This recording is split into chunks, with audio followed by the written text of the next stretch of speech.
Let me know when we're live. We are We're live. live. We're gonna go now. Excuse me. Hi everyone. Hi everyone. Welcome back. I took a break last week, uh, and of course I take a break. We all take a break. Uh, Back here on Sunday. I want to thank everyone for joining our show. Kevin, how are you? And how have you been? I've been good, bro. I've been good, man. Life is good. Staying busy. That's it. Tiffany, how are you? My I'm good. Just we getting older. My body aching. I'm like, my God, I'm getting older. You yep. need some turmeric in your life. Yes, I'm gonna get some. Thank you. Ever had a massage, Tim? I haven't had one in a long time, but we got to be careful with massages because as soon as somebody say they want to give you a massage, they want to give you a happy ending, and I don't want none of that stuff. Well, I'll give you a massage about the happy ending, but it's gonna cost you. Oh Uh, no, you know what? Well, we're going to have a great show tonight. We're supposed to have a couple of guests. One was from Africa, and one was from somewhere else in another state. I'm not sure. I'm not sure if they're going to, or if I'm not sure, but hopefully they pop in because this is a very.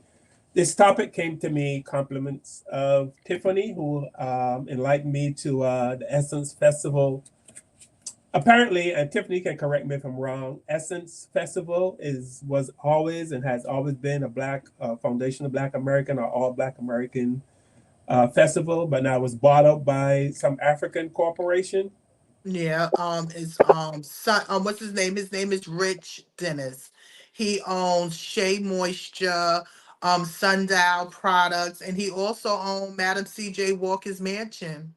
Okay, so and apparently this year the Essence Festival, did it go totally African or was it some African stuff mixed in? Well, word on the street, it wasn't one American flag there. It was they was having competitions, Jollof against jambalaya. It was a lot of stuff going on. All right, so a lot of people in America were not happy with it because Essence has always been um, a Black American experience, and Yes. it's like it's being lost to the African. But the guy Well, per is that just that's just the vendors though, right? Tip the vending and the hairdressing people and stuff like that, because all the star performers are still African No, American that star performers. performance, yes, was there. But Okay. also we had Stephanie Mills that wrote an open letter about the organization and how it was organized. So these past 2 years since they have took ownership, the size has went down. I heard they went down at least 20 to 30% in people coming in to Essence. A lot of the vendors, American vendors, Black American vendors, they wasn't there, or it was a lot of restrictions, or it was this it's just a lot going on, and they feel, a lot of Black Americans feel slighted, in a way. All right, so we're going to talk about the Essence Festival going African. Also, Carnival Cruise. They're taking some heat. Um, they have banned. I'm sure everyone's seen the boots on the ground video, and where it's a Black people thing, and they use the fans and they have a good time. And Carnival Cruise has decided they're going to ban the fans. They're going to Wait ban. a minute, wait a minute. So you're telling me, see, I was, how you see stuff go down your timeline.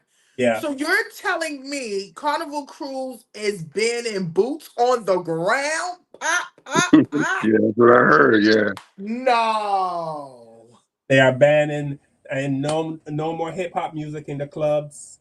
You Oh, you can't bring. I guess people are bringing their Bluetooth speakers on the cruises and playing the music they like and having a good time. No more of that. So some people are saying it's racist. Some people are saying no, it's the ratchet part of society that Carnival doesn't want. It's not about all Black people. So we'll get into that. Also, there was a Black woman in Queens who got into an argument with some Latino um, about a parking spot. And during the argument, the Black woman called them immigrants. They called her a monkey and some other racial stuff. And then two men and one woman jumped on this black woman and beat her up. She wasn't in the hospital, but they beat her up, pulled some of the braids out of her hair, that kind of stuff. And of course, then black men united and showed up and, of course, protect all Yeah, black. 2 was arrested. They're looking for another one. Right. Kevin sent me videos of people are now in cages in Florida. They stacked them like sardines. Okay, so we have one of our guests. They're stacking them like sardines. Hi, I'll bring you in a second. They're stacking them like sardines, and it's like slavery all over again. So it's almost like they want slavery, but without saying they want slavery. Well, if I could just real quickly say this, Carl, Trump has said out his own mouth that farmers and corporations can have ownership of illegal immigrants. So that is slavery. That they're not hiding it. That's just basically 2025 way of saying slavery. Instead of saying slavery, Trump out his own mouth said that farmers can now buy and have ownership of illegal immigrants. And we'll get into that because that's just, I already knew that was the end game anyway. That's why they're not sending these people back to their country. They're putting them in so-called concentration camps because that's what they want to do anyway, is get free labor out these people. So that's the end game, is the free labor all over again. Right about now, I'm going to bring in one of our special guests.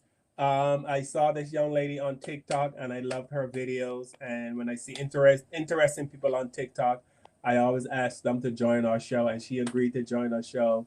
And I hope I'm pronouncing your name correctly, ladies and gentlemen. Kari Peterson. Did I get that correct? Yes. Okay. So Kari, this is Kevin. And Hi, Kevin. Hello, Ms. Peterson. yeah, so these are my co-hosts, and I want to thank you for joining us. And I think I gave you a rundown on what we're talking about today, as far as Yes. this relationship between Black Africans, Black Americans, Black people from the Caribbean. So we're going to get into it. And I totally can get heated. We have our disagreements, but at the end of the day, we're all Black. So And that's Tiffany, Carl.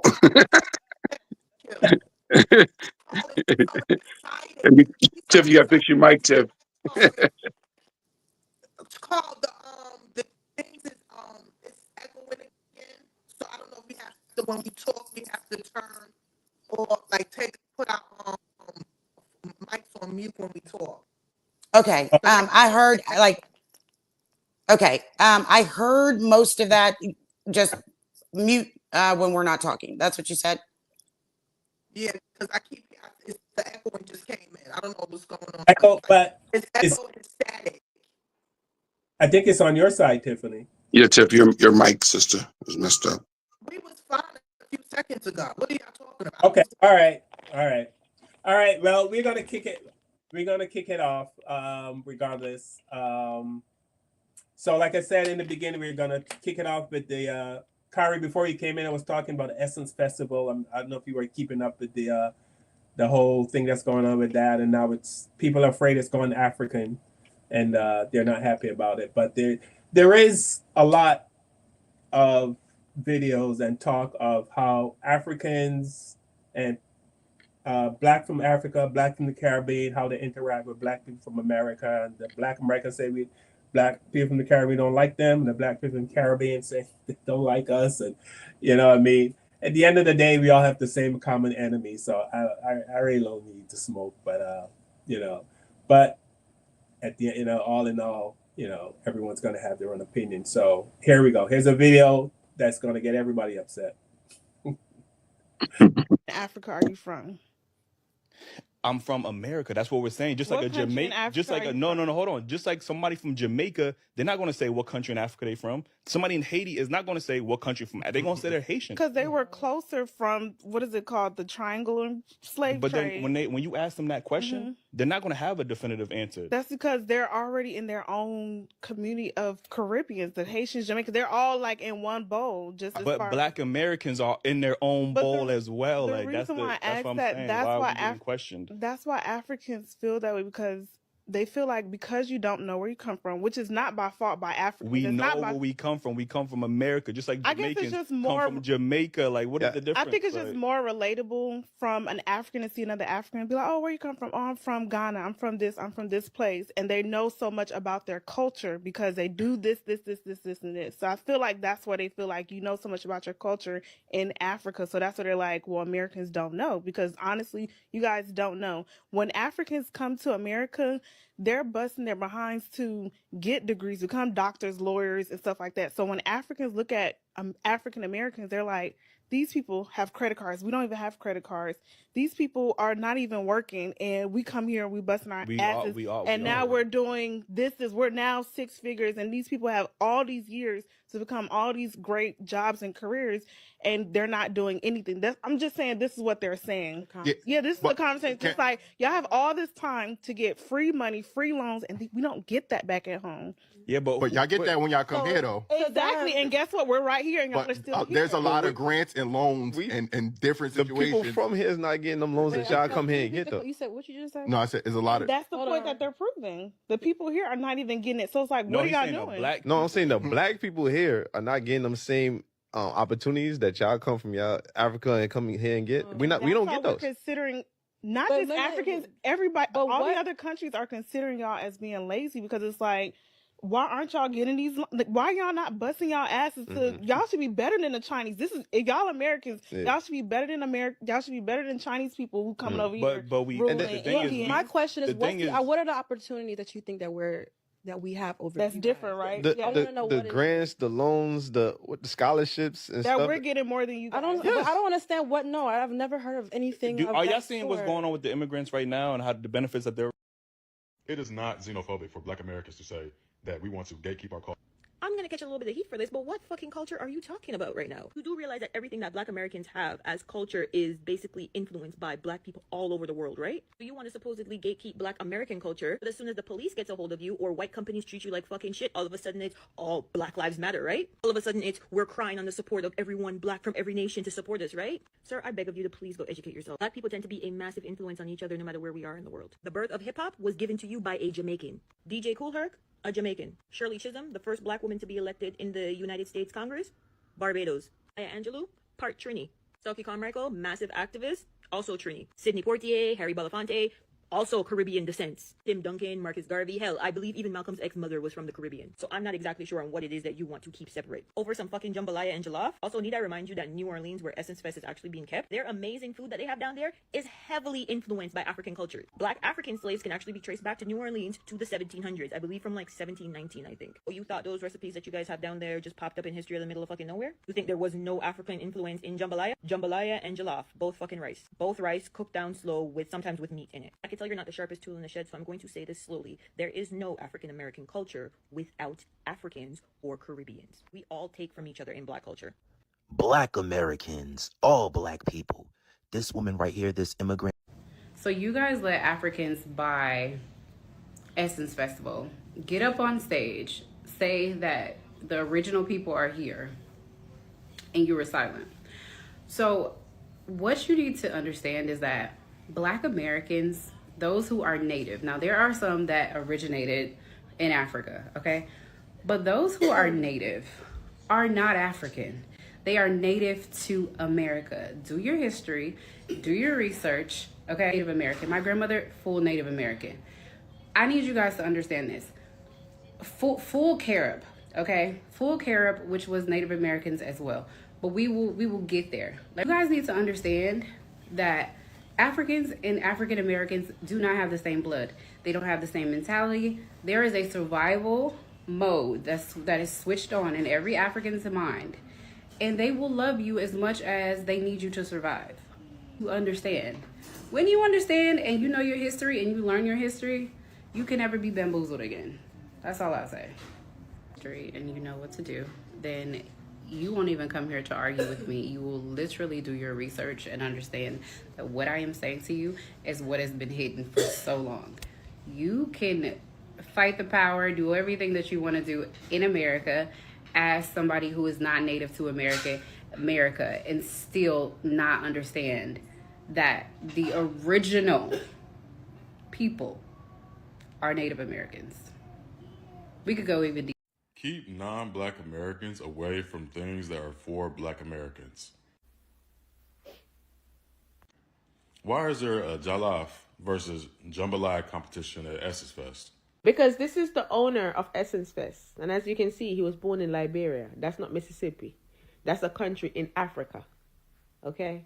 Again, this is the CEO of Essence Fest. And unfortunately, she is not from Delaware. She is from Kenya, which is also a country in East Africa. Why are there African and Caribbean vendors at Essence Fest? Because it was originally created by you guys. You know, you created a space for yourself, but then you sold it. You gave it away. Sold it to African people. So now you can't pick and choose who can come into that space because it's no longer yours. You sold it. That's kind of how the law of ownership works. And one thing about Africans, they're going to bring a Caribbean in every fucking time they can because we cousins, we locked in. So of course we going to be there. If Caribbeans and Africans want to have an event that's as big as Essence Fest, they can go create it. Now, why exactly would we do that when you lot have already created the space and sold it for us to use? That's kind of like buying a house and choosing to sleep outside. Don't make no fucking sense. And for the black Americans that have an issue with other black Americans having pride in being a black American, where is your racial self-esteem at? Why is it so low? What the hell is going on? I don't think it's them with the self-esteem issue. I think it's you. Just stay at home. Anyway, shout out to all the African Americans that just fuck with everybody. Everybody fuck with you niggas too. Yeah, let us be outside. Let us enjoy. Good night.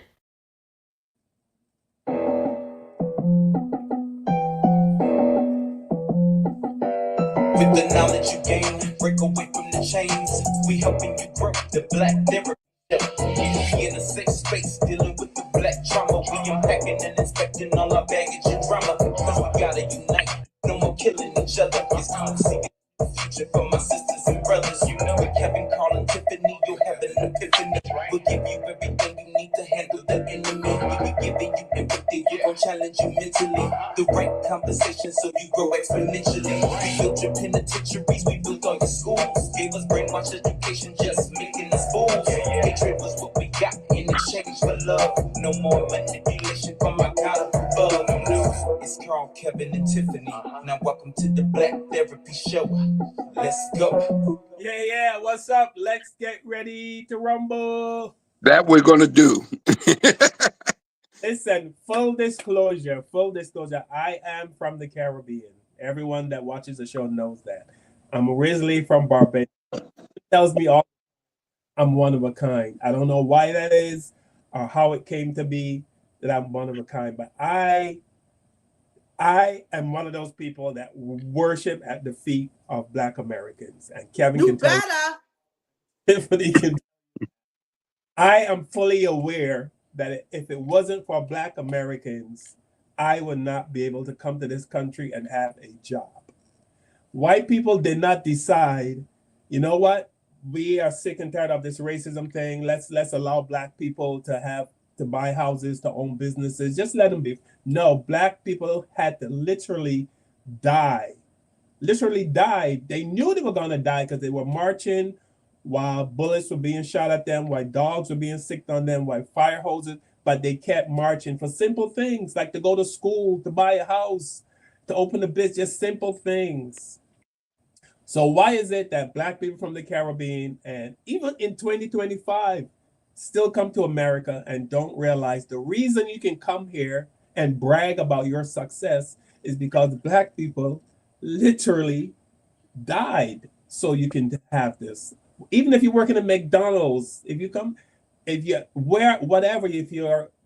panhandling, the fact that you can do that in America today is because Black Americans died. And with that, I'm going to let our guests go first. Kari, what's your thoughts on the videos you just saw?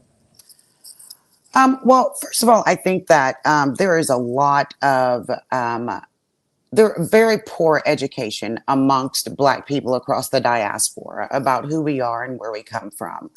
I do think that some of it is willful. And I feel like if if everybody stopped talking all at once, then maybe we would get somewhere. But to say that there is not this obvious disdain for Black Americans um, amongst us, that yeah, it's there. It's there. Like I think that a lot of Black people across the diaspora look at Black Americans and they are conflating imperialism. They're conflating colonization. They're conflating these settler colonial ideas across the board with Black people in America. They look at it, we're Black Americans. Okay, get it right. We are Black people in America, and we still deal with the same subjugation that anyone else deals with at the hands of America. America is not the good guy. America pushes around Black and brown people all across this globe. America pushes around Black people in America first. So everything that Black people across the diaspora feel in regards to America and the way America has handled this world, yeah, Black Americans, we with you, baby, because they did it to us first. We're not them. We are actually the ones in the belly of the beast. So if we're going to take down white supremacy, we're going to take down imperialism and things like that, be kind to us. We're the ones that are close enough to the jugular, you know? So that right there, I think that lack of education is one of the things that drives this divide. I also think, like, I am 100% for the diaspora. I think that liberation is going to come when we link up.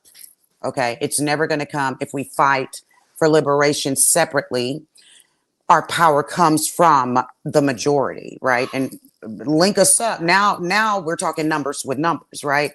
But at the same time, for people to think that the things that have been passed down to us from our ancestors, those people that were body snatched from the continent of Africa, that's my bloodline. Those are my people, right? They come from the same place that you come from. I come from them. So everything that they brought with them, they passed down to me, right? And I am this Black person living in America. And while in your dishes, you add these vegetables and those, and you know, those spices, because regionally that's what you have available. Well, the root of the recipe is the same. It's passed down to me from my ancestors.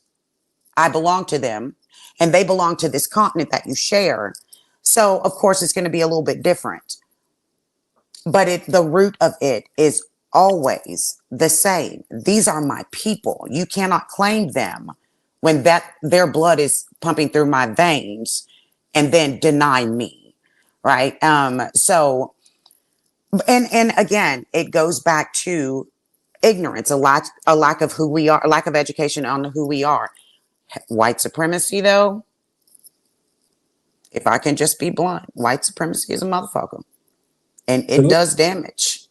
It does damage. And this is white supremacy working.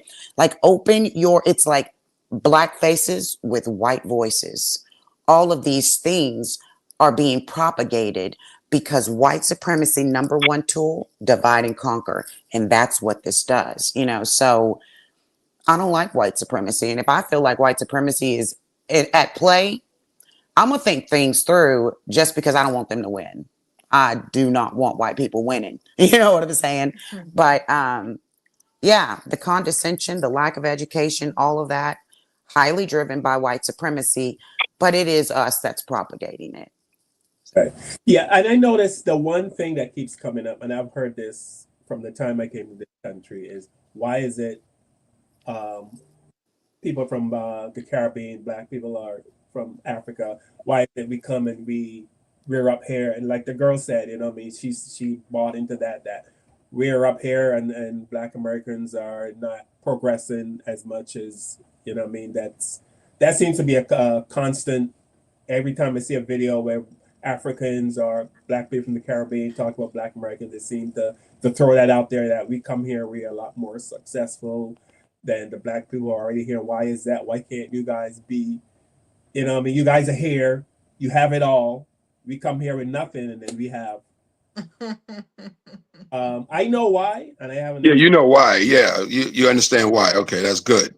It's really sad that me growing up, being from Brooklyn, and having a mother that opened us up to love and respect everybody, every culture, every background.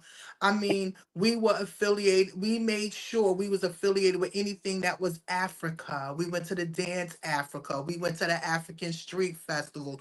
My mother kept us all on point with that. So now to know as years go on, as you get older, you get wiser, and you find out that your brothers and sisters from Africa feel a certain type of way about you, or look at you a certain type of way, or they were fed, do not mess around with Black Americans. Even our West Indian brothers and sisters too, you know, that they are fed this before they get here, and then when they get here, and they see what we really going through, they like, wow, where we get the respect that we deserve. We didn't start this fight. I know I did, and I never started this fight. I love Africa because if it wasn't for Africa, we would not be here. But also, you have to give us respect as Black Americans because if it wasn't for our struggle, our walk of life here in America, making the foundation for everyone to come here, nobody would be here. We went through blood, sweat, and tears, and it's not made up. I have pictures of my ancestors that are sharecroppers, that were slaves. You understand what I'm saying? Where I can physically know where my ancestors came from and where was slaves at. So no, we were here and we assisted and we built this country for almost 400 years. So no, we want our respect and we definitely give our respect to our African brothers and sisters, but don't look down on us. Don't make us feel like we're not worthy and we're not worth it. You understand what I'm saying? Because it's not like that because we never felt like that for you. My mother never fed me not to talk to an African or treat them a certain type of way or don't like Jamaicans or don't like Bayesian. My mother didn't raise us like that. And I know many Black families, they don't just raise your children to hate other cultures or dislike us. So for all of this to happen and with the Essence Music Festival, I didn't have a problem with it being in Black hands. But don't forget where you came from. But because they already was fed that energy already, this is what we are feeling now. When the Agree. We got to stop Agree. selling out shit first. So we got to stop selling out shit. So we got to stop selling out Gatekeep stuff. everything. Yeah, we got to stop. We sold BET, and then Yeah. we bitch about the programming on BET. But when Bob Johnson had it, he didn't do a good job of it either. So I'm just saying we got to stop selling our stuff. I want to say this before I forget. The divide and conquer thing, that's always been true, but at this point, I think it's an excuse because we live in a world of information. Okay. Nobody's stupid anymore. Everybody know. So I think people now, you can maybe in the 70s or 80s, but in the world we live in today, where there's so much wealth of information at our fingertips, with videos and TikTok and YouTube and all this stuff, people can educate themselves on the plight of the African Americans and what they've been Right. through over the last 200 years since being Well, released from slavery into Jim Crow and so forth. So I civil just think right rights. I now, agree. I think that I just think we got to stop using that excuse. Yes, I'm 100% white supremacy is in full effect, even more today than ever. I mean, not ever, but definitely full Yeah, effect right especially now with Trump and with this new yes. administration. Yes, but I think we were the people that told the Hispanic community, don't vote for this guy because what he's going to do to you. Because we've been there, and they still didn't want to vote for this black woman and went and voted for Trump. So now they're being put in detention camps, right?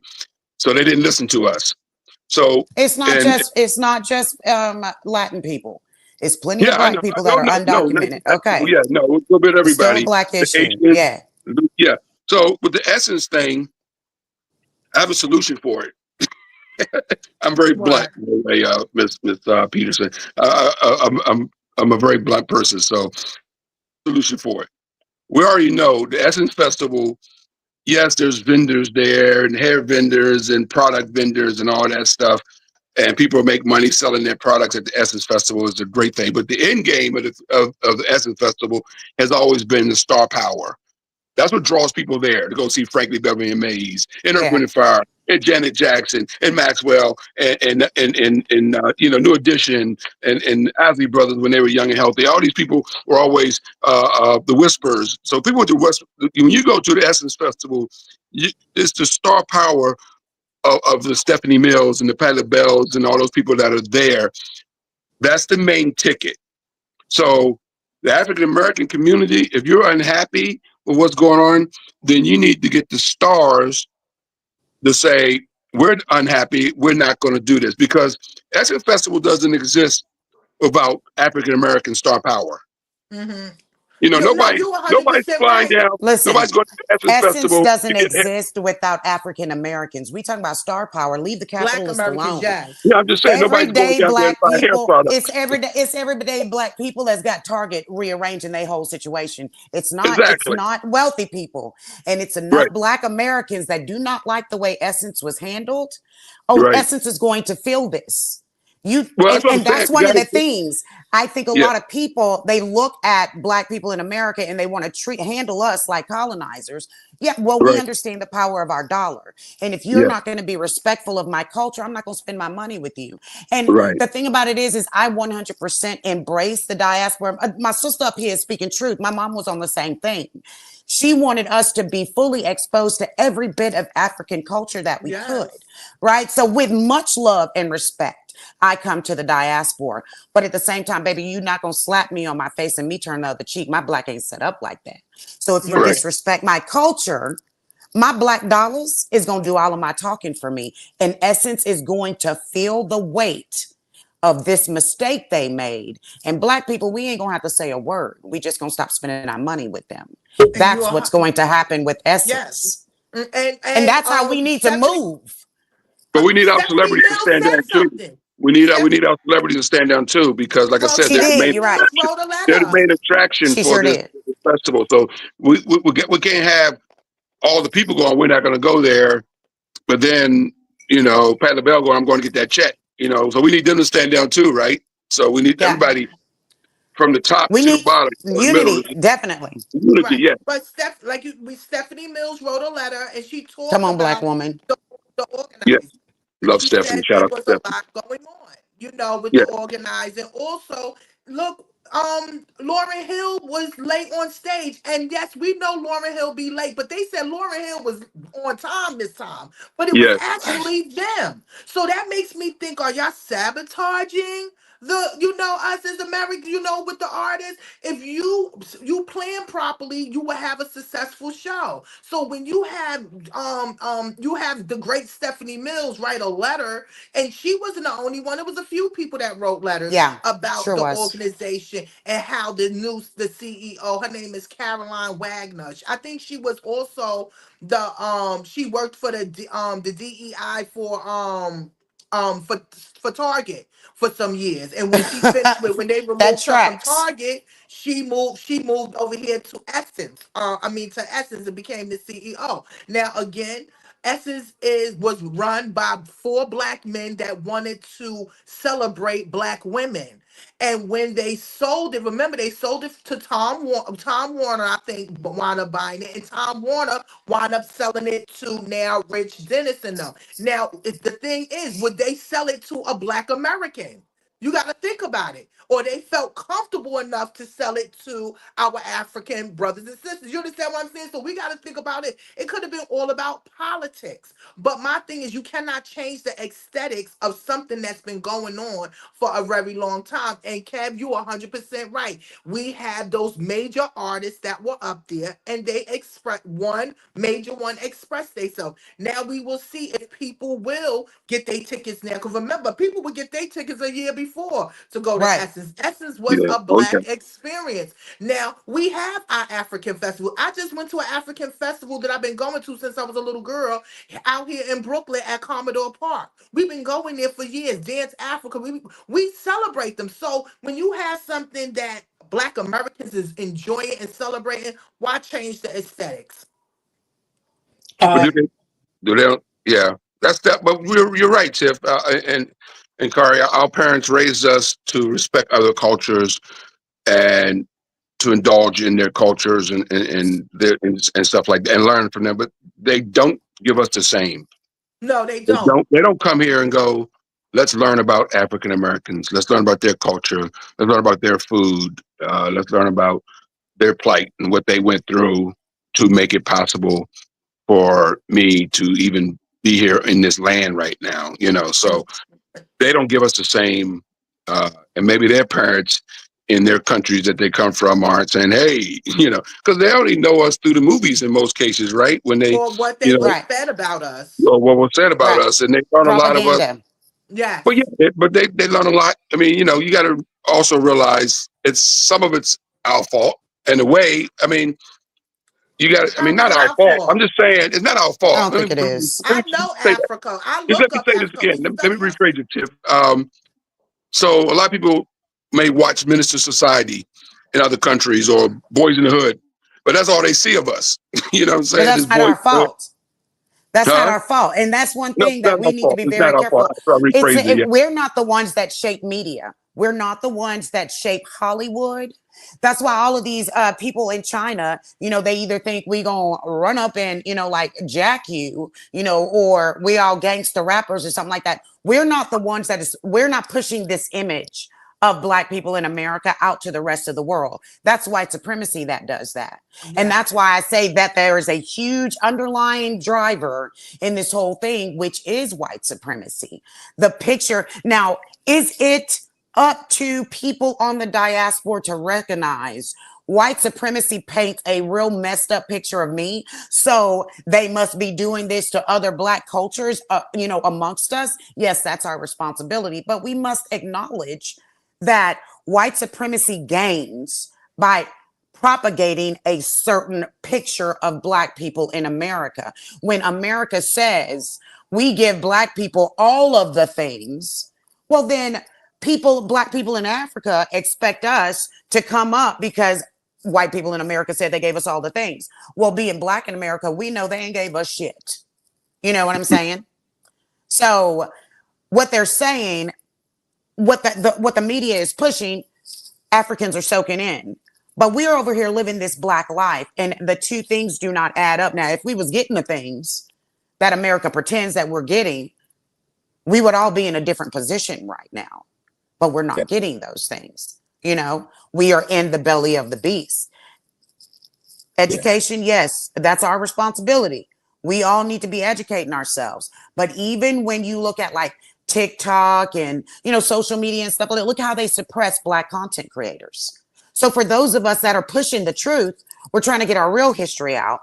We're trying to get the real story. We're trying to talk about unity, debunking all the lies and stuff. They just suppress our content. It's white supremacy, So yeah, who is sending the message, right? The message that's being sent, who's crafting it, and then look at why is that message that's being sent more advantageous over a Black person in America's truth? White supremacy, white supremacy, white supremacy. We keep attacking each other, and the white man is winning, just laughing their asses off at us. Even when you look at what's happening with Essence, and it wasn't any voices or anything like that from everyday Black people. And when I say Black people, I mean across the diaspora that sealed the deal with me. It was the CEO, because I'm looking at the leader of this organization popping that out the side of your neck. Girl, you need my money. And you being real disrespectful. That's why I canceled my subscription. Exactly. It was her that sealed the deal, because you are standing in front of that mic with an opportunity to craft a message of unity and respect for my people, and you did not. So yeah, you lost my money. I'm not the only Black person that feels that. I have no grief. I have no beef whatsoever with the diaspora. because of the education. But that CEO, girl, you should have knew better. And so now that you don't know better, you want to disrespect this money. Let us change your life. Because black people in America, we sure will. With our money, with our dollar. We don't have to say a word to you. Essence will never get another penny from me because of that CEO. So where's the message coming from? You know what I'm saying? I'm gonna bring in our second guest right now. She's actually in Africa. I think she said it's 1 o'clock in the morning where she's at. Jasmine, are you there? Well, her picture's up. I don't know. Well, it's 1 o'clock in Africa. But I'm gonna show a video and then I'll come back and hopefully Jasmine will join us. So here we go. And tell me what your guys' thoughts are about what this guy has to say. Black Africans and Black Caribbeans and Black Americans are different. Black Africans and Black Caribbeans are closer, almost identical. They have high, and I'm generalizing now, but generalization is pretty accurate. They have high self-esteem and lower levels of confidence. Black Americans have higher levels of confidence and lower levels of self-esteem.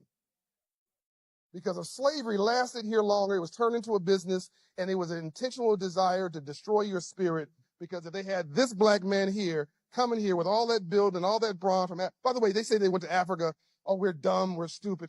Knock that off. 1500s was an agricultural age.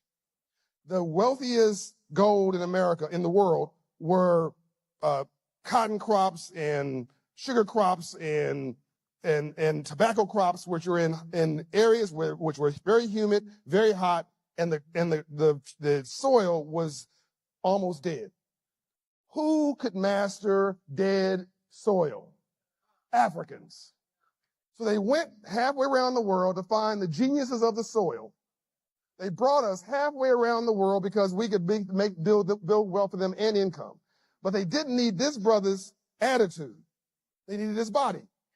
So they separated from his family, so he had no hope. They abused his wife and held him down so he couldn't protect her until he gave up his self-esteem. Now he's just machinery. So now, 400 years later, we never... Can I make...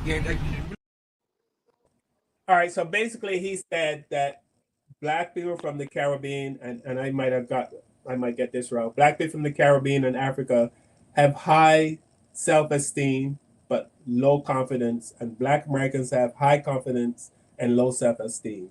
I think that's pretty much what he said.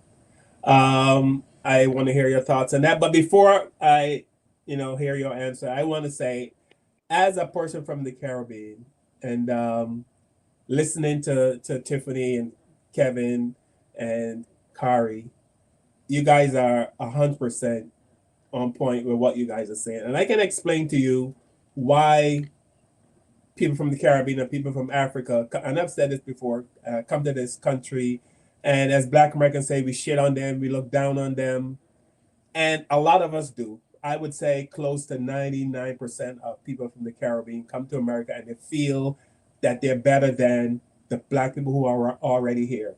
And the reason for that is when I found this out, when I'm in a space and I don't say anything, I don't open my mouth, I don't speak, right? I get treated like I'm nothing. I'm invisible, no one talks to me, you know what I mean? I get treated like I don't matter.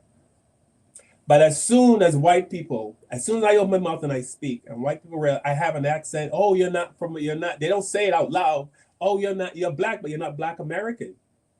Now I get the big smiles, now I get a lot of questions, where you're from, oh, and it's a whole, I get offered cookies, you want some coffee, what are you gonna sit down, are you tired? I get all the accolades just because I'm black, but not Black American. And I realized that early. Now, a lot of people from the Caribbean, they relish in that. They love it. Oh, they love me. They love me, you know what I mean? Like, they don't love the Black American, but they love me. So they use that. They ride that wave, right? You have a choice. You can say, you know what? I'm hanging with my Black American brothers. No, you're not going to treat them like shit and treat me wonderful just because I'm from another country. I took the other road, but I said, "Oh no, I have plenty of Black American friends who deserve to be treated the way you're treated me, the way you're treating me." But a lot of Black people from the Caribbean and from Africa, they realize who's in charge, and it's white people are running all the businesses. If you need a job, there's a 99.9% chance you're gonna have to go sit in front of a white person. You know what I mean? So they go, "Hey, these people are in charge. They're the ones that are gonna give me a job." You know, they might not, you know what I mean? They might be racist, but they're not that racist toward me. They're still racist, but they're not that racist toward me. You have a little bit of privilege when you're Black and from the Caribbean or Africa. You do. It's not a lot, but it is some privilege. They feel more comfortable around you. They feel like we mad. Yes. Well, you know what it is? It's the lack of guilt. Because deep down inside, white people have guilt for the way African Americans have been treated, or they have they have this guilt thing with them. So they don't feel guilty when they find out you're from the Caribbean because they aren't educated enough to know or realize that a lot of slavery came through Barbados too, right? So they just, in their small way of thinking, is that I'm not going to be nice to the Black American guy because my ancestors, you know, hung them and lynched them and enslaved them and put them through 200 years of Jim Crow and so forth and so forth. Yeah, And, our and energy so, is you know what I'm different. saying? So I think I think it's a guilt thing. They live with this guilt. They have so much guilt. That's why, Carl, we talk about this all the time. If we're in a grocery store or you're walking behind somebody, like a white lady, and she clenches her purse or she gets paranoid or something like that because she sees a brother walking towards her or in her space.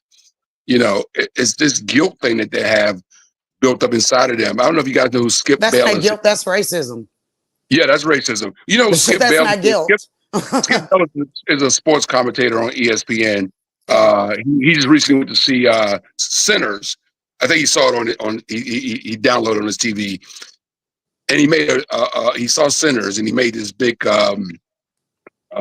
post on his Instagram. He has millions of followers about I went to see Sinners, and all it did was make me feel guilty. You know, so he's getting dragged right now by a lot of people. He should feel guilty. You know, because he came on his post and had the dash to say Sinners gave him white guilt. You know, so they deal with that all the time. You know, so with you, Carl, they don't feel like they enslaved your people or your people, so they don't have to feel like they don't have to feel guilty around you like they may feel guilty talking to Tiff or somebody. You know what I'm saying? So it's a guilt thing. It's so deep that regardless to what, we're all Black, and we have to express to our people from Africa and from the Caribbean. When you come here to America, yeah, you could be Jamaican, but first, when they see you, they see Black Jamaican. They You don't better see talk that just a talk. Jamaican, okay? They don't see you as your culture the way you see yourself as your culture as where you come from. Because when you come Right. here to our slave masters, they gonna treat you as such, your color. They don't care about nothing else. That's Yeah. the truth right there. And you know what? I want to say, I'm make it be clear. White supremacy, again, I'm not going to give them any credit. All of this is rooted in the dehumanization of the Black body. If you are not Black in America, if white European Americans come in contact with you and you are from the Caribbean, you're from, Africa, some part of Africa or something like that, you're a novelty, baby. It's not that you're a human being.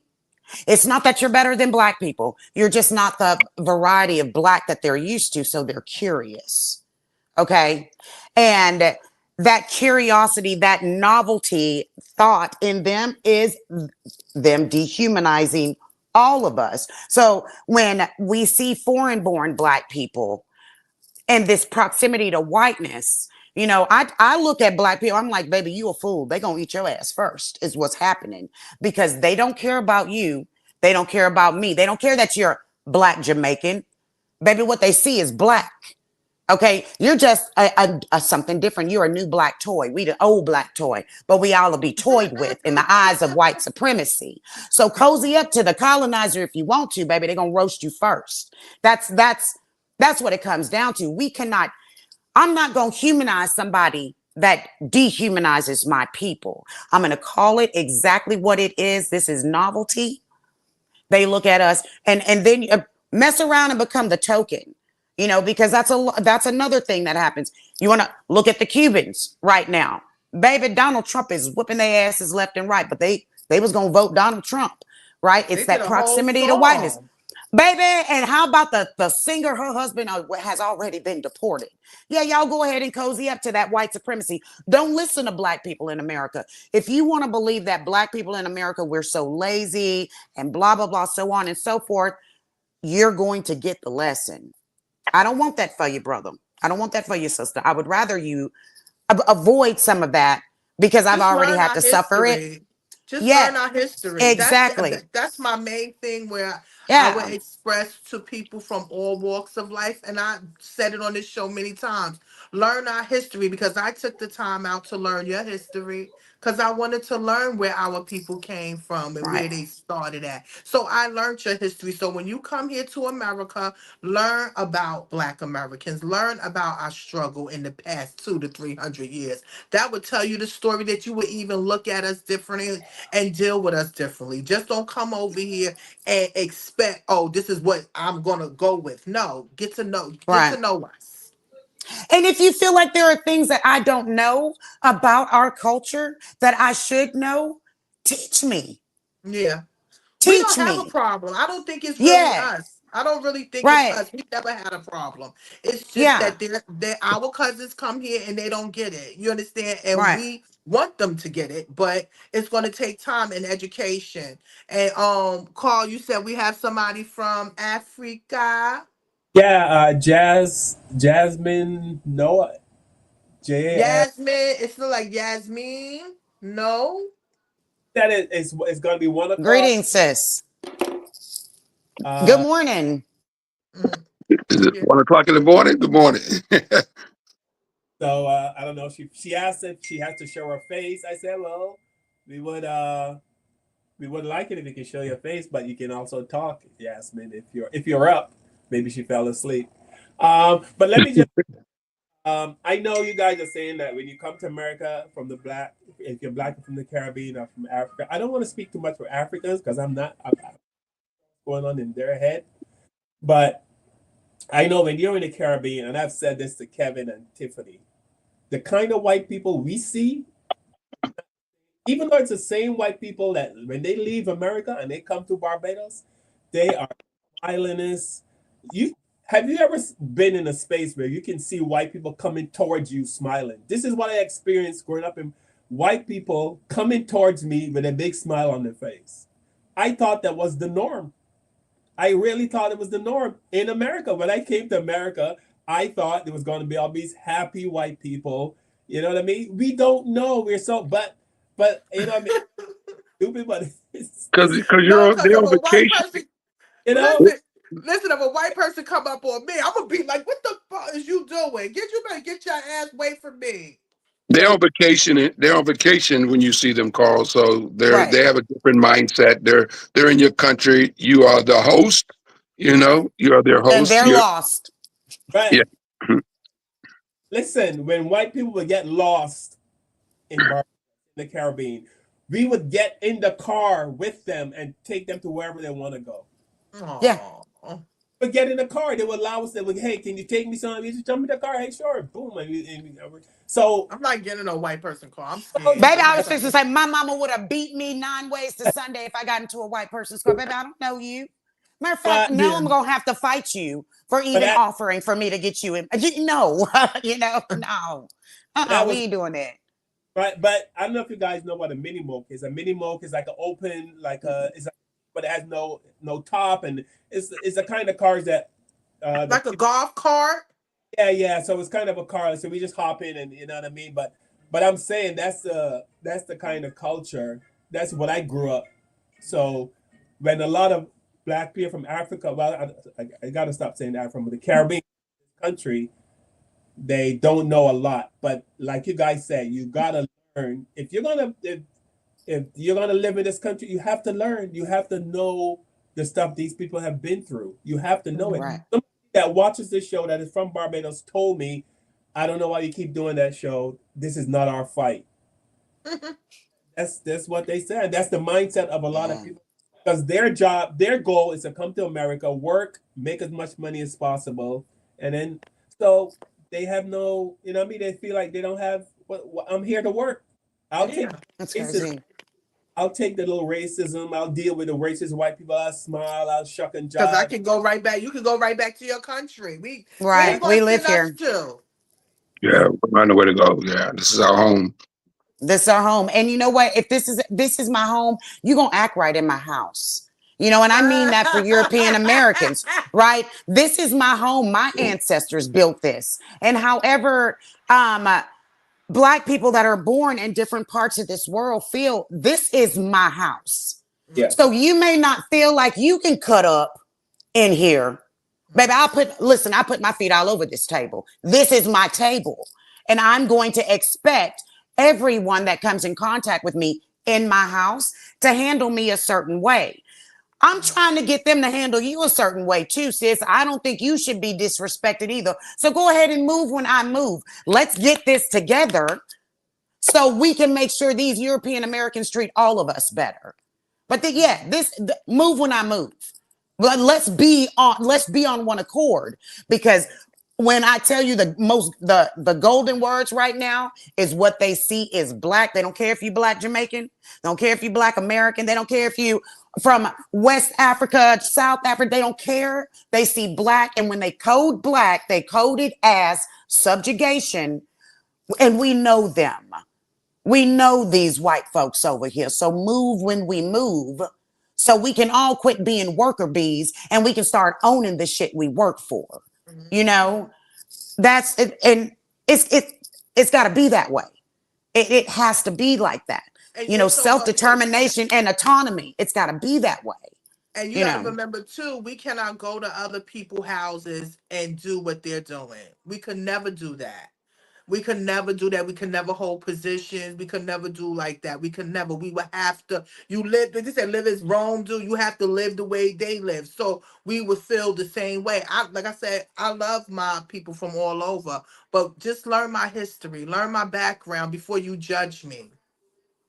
Hey, because there could be no Shirley Chisholm. There could be no Shirley Chisholm. Okay. I'm so sorry. I was without the work before us.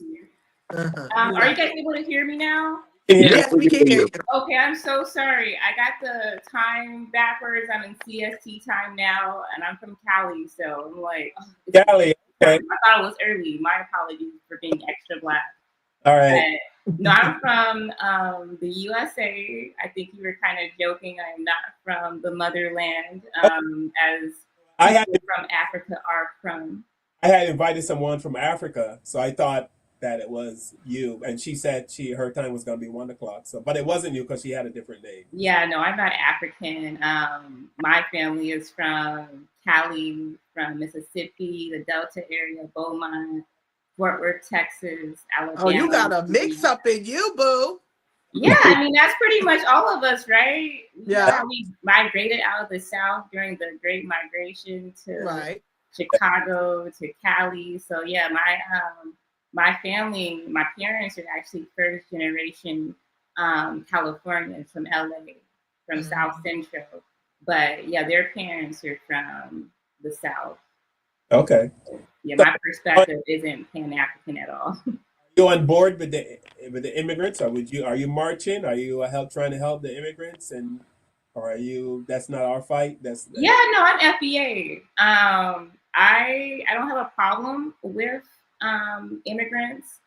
My only issue is that I've been noticing recently that there's not a respect for our heritage and our culture. There are a lot of Caribbeans that I know a lot of Caribbeans. I know a lot of Africans. What's crazy is my daughter, her dad is actually Yoruba, right? So personally, as an FBAer, I don't have an issue with Africans. Just from my own personal experience, growing up in a diverse area in LA, I noticed that they came with that kind of heat first. And this is something that's been kind of brewing, right? They absolutely do think that they're better than us. Not all of them. I can't speak for everybody, and I can't say that my own experience is everybody's experience. But being me myself, I'm 40, and just understanding where my parents and my grandparents came from and what they had to fight for, and how they looked at Pan-Africanism in the 60s and how it's kind of changed to this unmutual respect level. Understanding and knowing my history is very disheartening. Not only is it disheartening, it's offensive. Yes. And I remember when Dominicans would be like, "We're not Black." Like, it was disgusting to them to be called Black. Africans too. This switch has only been a recent switch in the past few years, where now they're trying to attach themselves to our heritage.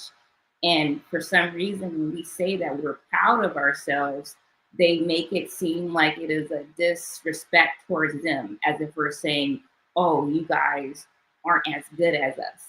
When we're saying, "No, you called us slave babies." Like, I remember that. I remember you guys are talking about African booty scratchers, whatever. That wasn't my generation. Maybe when you guys first came over here, but that's never been anything that's come out of my mouth, right? And then to go on TikTok, because that's where I have my platform primarily, and to go to their live streams and to hear them talking about us, calling us lost cats, akatas. Oh, God. That's a swear. Like, talking about our soul food. It's a movement in itself. It's a lineage.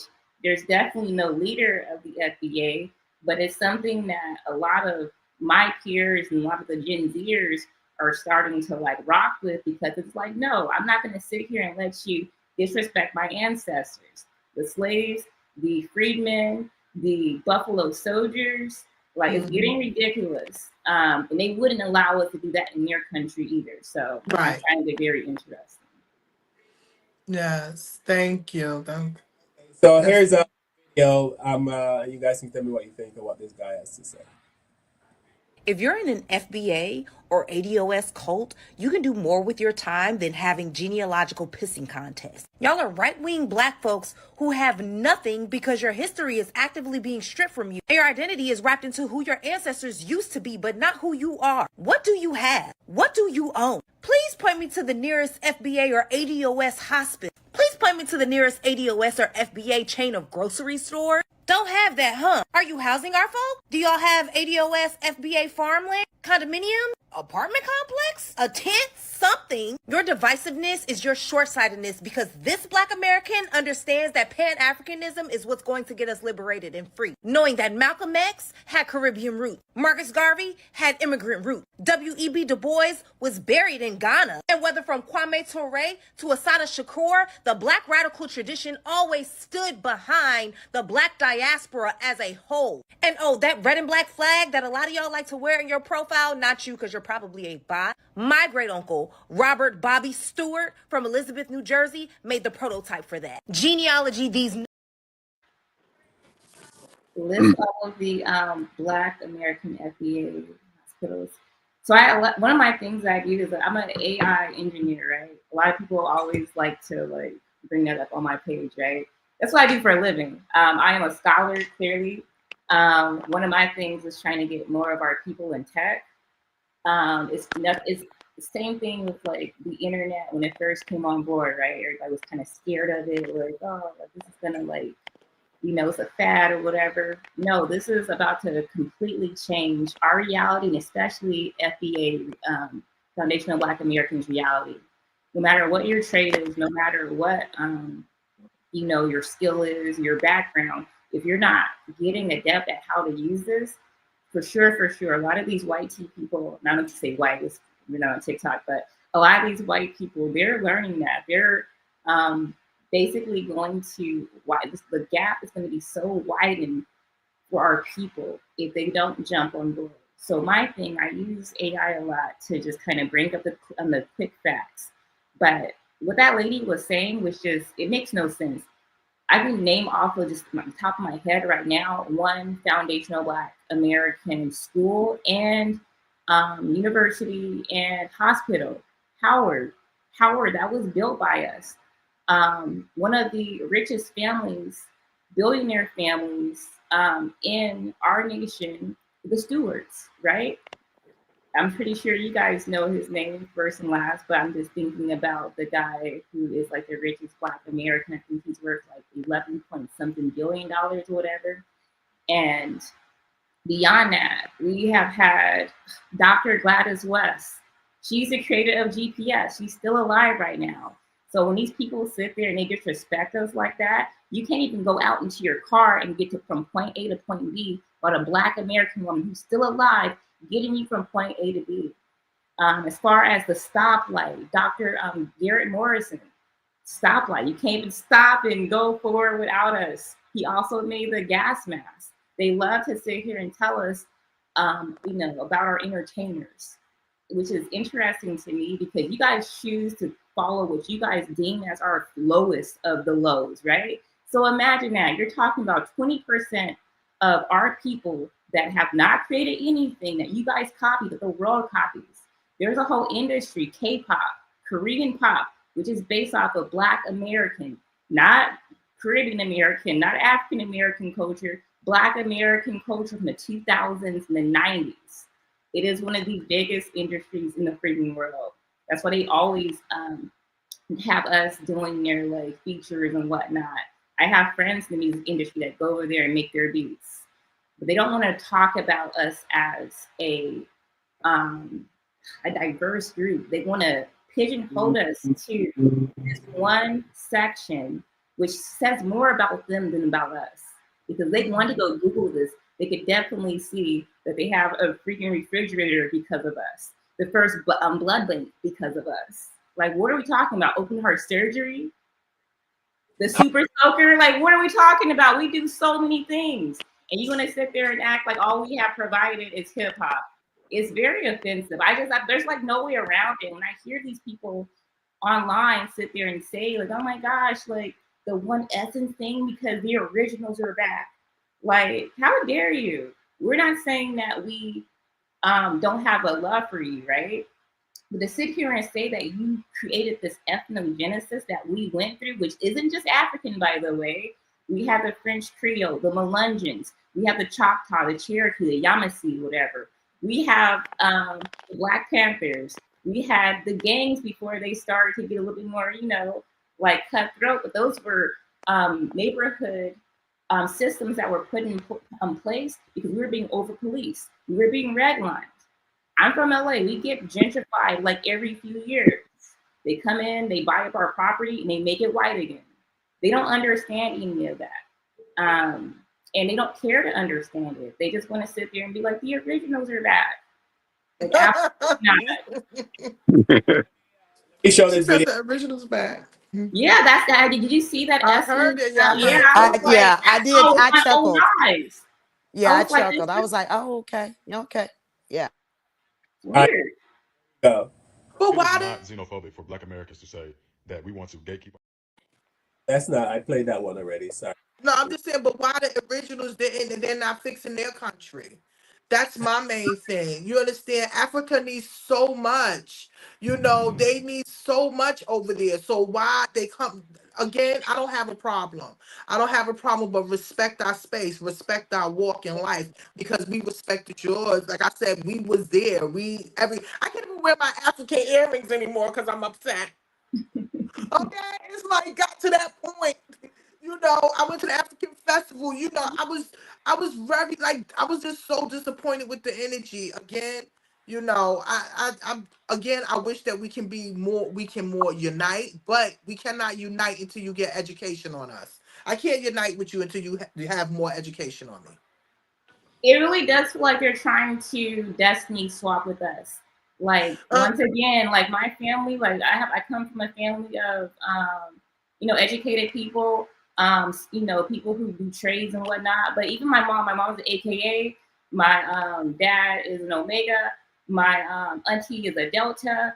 They used to make fun of us and our drum lines and stuff and our stepping and stuff. They think it and then it's funny to me because it's like you guys be out there with whole sticks jumping around doing mating calls like in 2025, whatever. But you want us to respect that and you don't want to respect what we have created out of struggle, success, Pain, like tears, all that. it's just disrespectful. I mean, what's the solution? The solution is, um, I mean, if they teach Black history in schools, you think when people come from the Caribbean and Africa, they would get a better understanding? You said Black history in school. They don't even teach us Black history in our own damn Exactly, schools. Carl. Yeah, they don't Okay, think so so. what happens is it starts at home. That's what my mother did. She's the one that taught us about Africa, our culture, inventions, Black inventions, all this, all these. She's the one that taught us. So we have to teach our people at home. But like Kev said, we have everything in the palm of our hand. Before we had to go to the encyclopedias, and half the encyclopedias was lying to us. So now that we have this, and we have social media, we have TikToks, and we have all this, we have all the information right here. You just gotta look it up. And then you Yeah. gotta remember too, our slave masters made sure they documented everything. Because they didn't look at us as human beings, they looked at us as property. So they documented everything. I mean, down to everything, who they slept with, what witch did this, and what baby was this, and who was spoiled, who was deaf, who was blind. They knew what they was doing. Come on, do my history. Do my history about it. That's the solution for me. Do the history of my people, my ancestors, and then you come back to me and talk to me. That's it. All right, so listen, here's a Jamaican guy who's gonna piss everybody off. So. Thank you.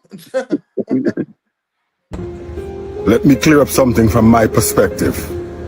They say Africans do not like Africans American, and Africans American do not like Africans. Now let me tell you from my perspective. I've been around African Americans from 1989 until now.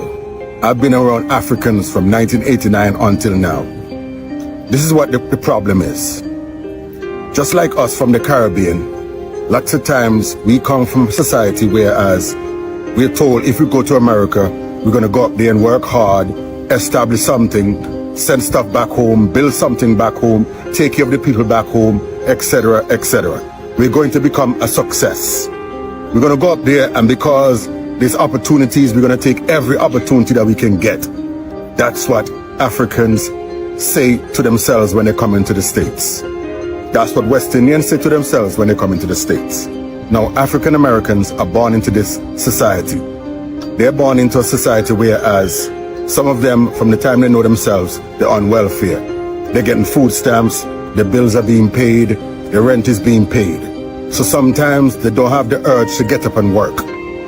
So Africans look at that as being underachievers, as being lazy, as being people who don't know what the true meaning of life is. So that's what the problem is. But we have to understand it's from each other's perspective. Because an American born in America and have all the things that they have at their disposal, sometimes they take it for granted. But it's nothing against them. It is nothing against them. Because each individual just have to realize that they have to make the most of every opportunity that they get. So that's what the problem, I think, or at least one of the problems. African thinks that African Americans are lazy. They do not go for what they want. They just sit around and get taken care of by the government. While they come and see the opportunities, take the opportunities and try to build, try to uplift themselves, try to uplift their communities. That's the difference from my perspective. Let me know what you think, right? Scotty, with love. No animosity, it's just an understanding, just a perspective, right? Yeah. Yeah, I would like to respond to that because I thought that was I have to say what I feel. It's just That was tender. high-key anti-blackness. Like that was so crazy to me, and that's one of their main talking points, right? And I know, like outside looking in, for people who aren't really familiar with, like I guess the FBA movement is something that's kind of just like this grassroots, and we all come from like different, shades and walks of life, right? Some of it is a little bit more extreme when we're going back and forth, but I feel like a lot of people don't understand. These are the things that I've been hearing on TikTok since I first got on TikTok. They would have live streams every single day, and they still do, dedicated to those talking points that he just said. And they really believe it. And I'm starting to believe them too. They say when they come over here, they are told before they come over here to be weary of us. They're told that we're lazy, that we're just on assistance or whatnot, that we get pew-pewed by the cops because we're so loud and belligerent, and we all get this magical fun of money. And apparently to them that we just don't create anything, which is just so odd. Like, it's just so odd to even say as they speak on a computer created by a Black man, the IBM computer. Like, I know all these talking points because my master's is in education. I was lucky to go to a school where I did go to a African American Studies course. I had that. It was AP African American Studies course. My family has always told me who I was on top of that. And I actually homeschooled my daughter, my oldest daughter. She's 20 now. And I taught her Black American history. We went through world history, to be honest. Like, and we kind of learned even more in depthly. And I reminded myself with her that, hey, this is who we are. And there's no need to be ashamed of that. I feel like a lot of these people, they try to denigrate us, come over here and say, like, well, look at us, whatever. And not looking at how far we had to do, to all the things that we had to do to get here. They come over here and they think we're all on welfare, which is not true. It's mostly white people on welfare. They come over here and act like we're not doctors. My dad's a doctor. My family members are nurses. And you are very educated. Mm-hmm. Like, what are we talking about? I have mechanics and shipment in my family too. Like farmers. A lot of my family members are farmers. I'm not ashamed that my family came from South Central LA. These people have whole, like, I wouldn't even say it's like a city of a shanty town. It'd be like a statewide shanty town talking about what they could do if they were over here with those resources. But for them to even be over here shows us that they have to have some type of money. Take away our U.S. funds, you do that there, then that's going to be a difference. You get your education there and you build up your country by yourself without you guys coming over here, milking us for money, and then sending it back home and then bragging about it. That's what they're doing. They're no different than white people, and they're projecting that onto us. Then they're sitting here doing deals with our president, celebrating like, yay. And once again, what are their African leaders going to do? Take their money from them and not give them anything. There's only one person over there right now that's coming anywhere close to doing that, which is Abraham Traore. Yeah. Like he's just like a unicorn when it comes to, you know what? Instead of me taking all this money and just living a rich life, and there's this big gap between the rich and the poor, how about I put that money back into teaching my people how to get skills? Start there. Okay.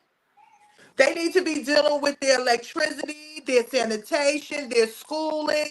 You know how many children want to go to school, and you know how many times us as people, our celebrities go over and give water, do this. I mean, we never had.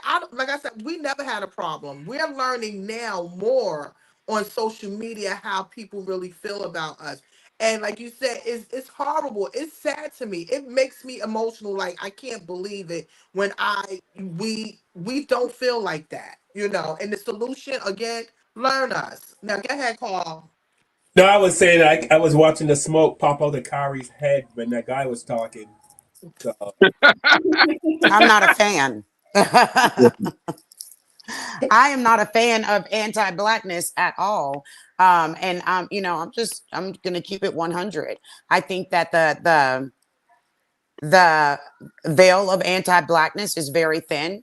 And when we start getting into these types of conversations, if you got it in you, it's going to rear its ugly head. First of all, fundamental problem: how you going to talk about us and nobody's talking about you?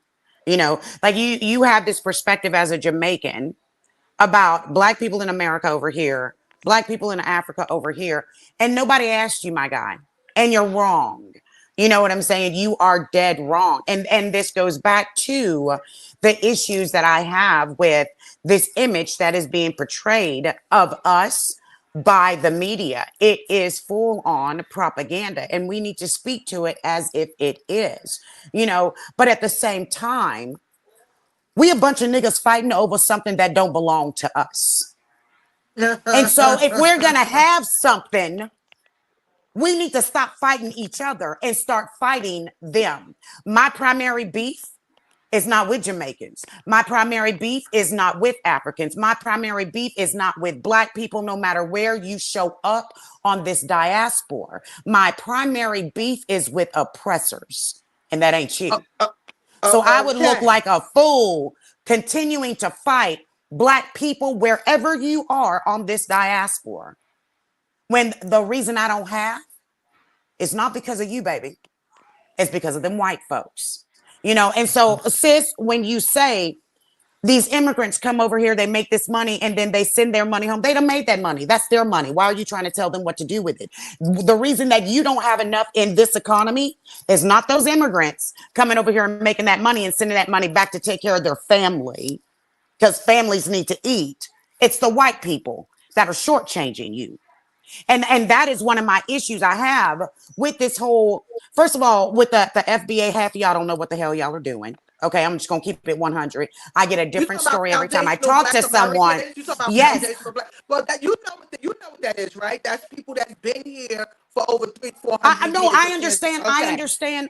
I understand the root of it. I understand the foundation. I understand why this thing was created.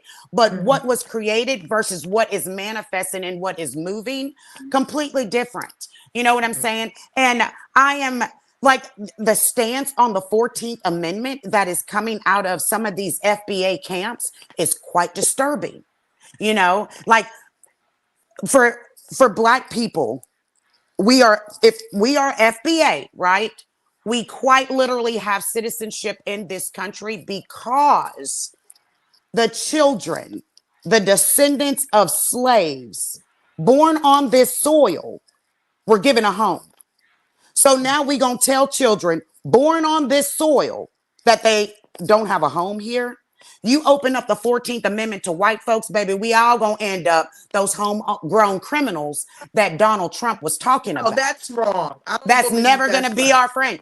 It's never gonna work out for us. You know, it's like anytime you making deals with the devil, and the oppressors are the devil. European Americans are the devil. You making deals with them, it's not going to work out the way you expect it to. I would rather spend my time educating Black people, loving on Black people, coming up with real ways to change our lives globally than to ever make an easy deal with a white man. Because there is no such thing. There's no such thing as an easy deal with a white man. You know? Yeah, so something you mentioned, right? Not really a question, but there's something that you mentioned that I understand where you're coming from, where you're saying, well, there's all these different FBAers with these different perspectives, right? And that's why I was mentioning as kind of more of a grassroots movement. Initially, as I understood it, and most people who identify as FBA, to be honest, it's a lineage. Whether you call yourself FBA or not, if your family was here before 1776 and you're Black like me, Negro, mulatto, some people were called American Indian. And like Tiffany was saying, like one thing the white man does, they keep census records, right? My family's historian, so I have the actual documents where my grandfather went from freedman to mulatto to Negro in like 30 years, right? Even to this day, people who are not foundational to the U.S., they think I'm mixed. I don't have any white parents or grandparents or great. I'm over here trying to find Africans and white people in my family, you know. But I can't find them. But I do know where all of my grandparents, my family's from. I have all their pictures. And every part of our story is beautiful to me. Now, what you were saying, though, about the MAGA part, right? I think that kind of gets like intertwined with FBA because there are some FBAers, because it's a lineage, that are more MAGA. Me personally, I'm not MAGA. I joined the military, the U.S. Air Force. I come from a military family when I was 17. And I'm not partisan. I'm nonpartisan. I don't look at the U.S. like it's a half of a half. It's a whole. So I'm very centered. Sometimes I lean right, sometimes left. But when you start to divide yourself from any part of yourself, whether it's just American with the left or the right, or Black American, then it starts for me to seem like, okay, well, we can't be individualistic too. We're not a monolith. So I can only speak for myself as just someone who is just lineagely wise at VA. I know you're probably familiar with Tariq, whatever. And he's even said it himself. I'm not the leader. He is one of the most boisterous people in our community. But even Dr. Umar, he's a Pan-Africanist, but he's really an FBA too. So these are just different opinions and ideas. How do you feel about that? Are you wanting us, or not just you, are you thinking that we just all have to get on code, like not only in our own country, but with the world too, before we just get on code with each other? Because getting on code with the world doesn't really, I hate to say it, doesn't really have a benefit for us because we can't even get along with each other. So I think that, go ahead. I'm sorry. No, I was going to ask Corey Peterson, kind of like, she talks a lot about unity. Like, how do we get to that? Because I've been saying this on the show for years. I hate to say, I think it's too late. Like, Black people, like, is it too late? Like, how do we get together? Like I this, don't think so. like, did you make the video that you're making, brother, that Carl played? That was one guy, but there's probably a million Jamaicans that feel his way.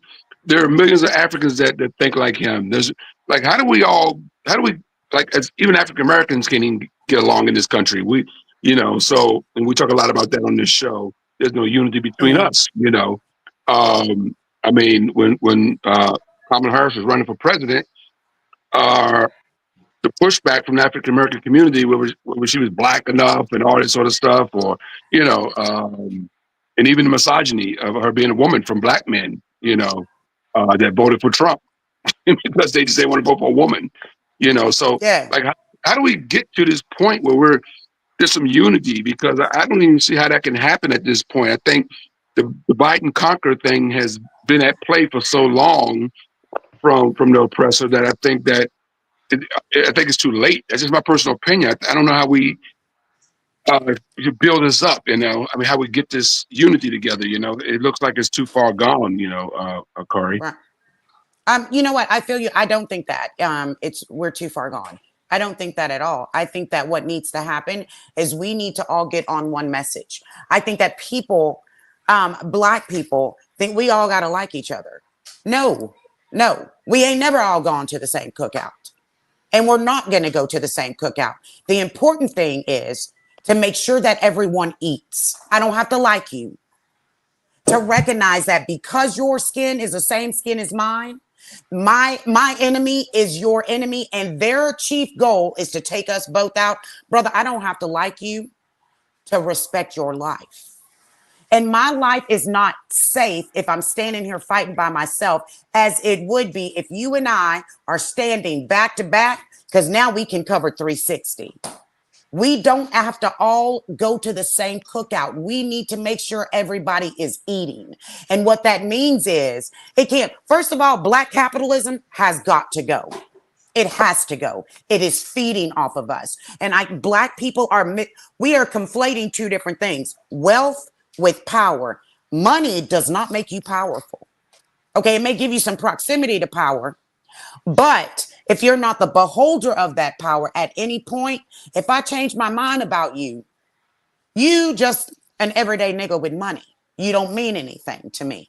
But if we start building power as Black people, then we have got the support that we need to actually push an agenda of equity, not equality, but equity forward. Recognize we don't. Right. Well, and part of it was like it was just Black people doing Black people, like now you hear terms of like communal living and things like that, communal support. No, we just call that neighbors. We just call that community. Black people have been doing things to help Black people get along since we got here. And that has not changed. But this idea of capitalism is creeping in, right? And so with capitalism, now you're focused on the individual and you're no longer focused on the collective. We have to build power as a collective. And like when we're talking about our good brother, Ibrahim Traore, if that brother right there was individualistic minded, It would not matter any gain that he made. It would not help Black people in America. But because that Black man sees the collective, if we support him regain and restore power in Burkina Faso, we know that that Black man right there, if Black people in America call him and say, we need you, we know he's coming. Now we've got support. Now we're building, but everybody has got to show themselves friendly. We all got a bunch of things that we do well. Put it on the table. Put it So on the I'm table thinking we and should let's give already, it and let's give that energy, at this but point, we should already have, at this point, with all the wealth that's floating through our fingertips as Black people in this country, we should already have more Rosewoods and more, or to say, Black Wall Street towns already standing, right? yeah. but Yeah, you but would they're think, not, they're except still white not people come and blow standing. our shit up. But we're more Okay, let's not far forget who we fight for dealing every- with. Yes, I know. We would have a lot more if they would stop blowing our things up. Yeah, that's And this true. sister talking about, Black people open heart surgery. Do you know what push it took in medicine for that Black man to get credit for the work that he did?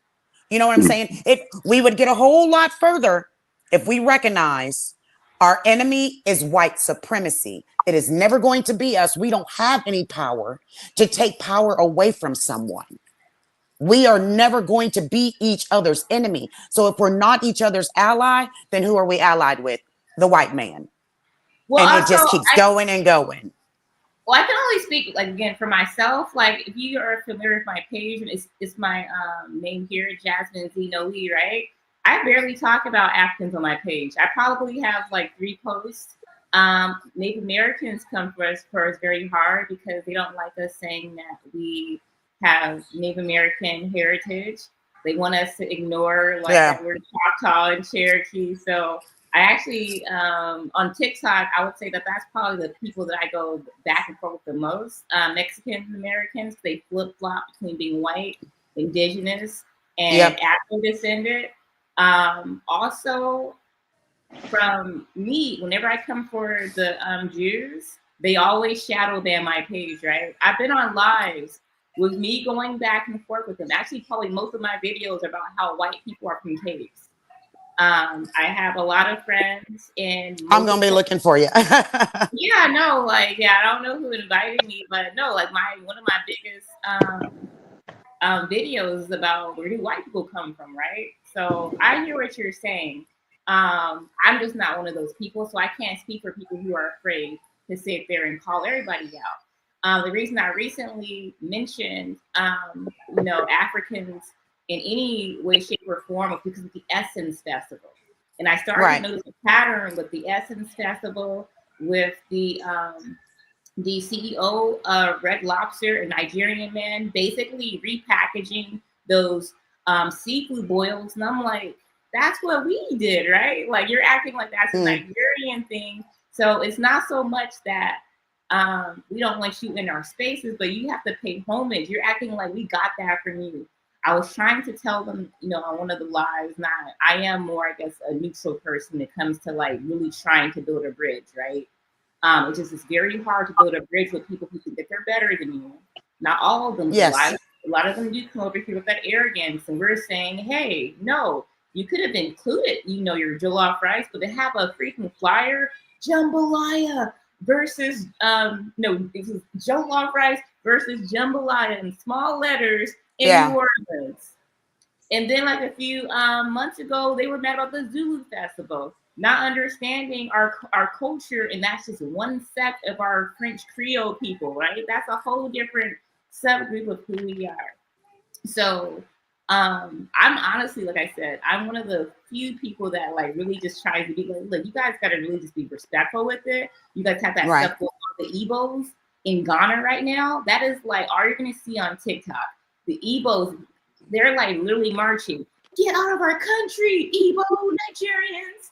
Everywhere you go, you get kicked out. That's not very unity-wise, right? So imagine what happens when we go over there doing the same thing. Like, hey, we want to have our cultural, community. Like, it's just very confusing to me because we don't do that when they come over here. In Cali, we have little Ethiopia.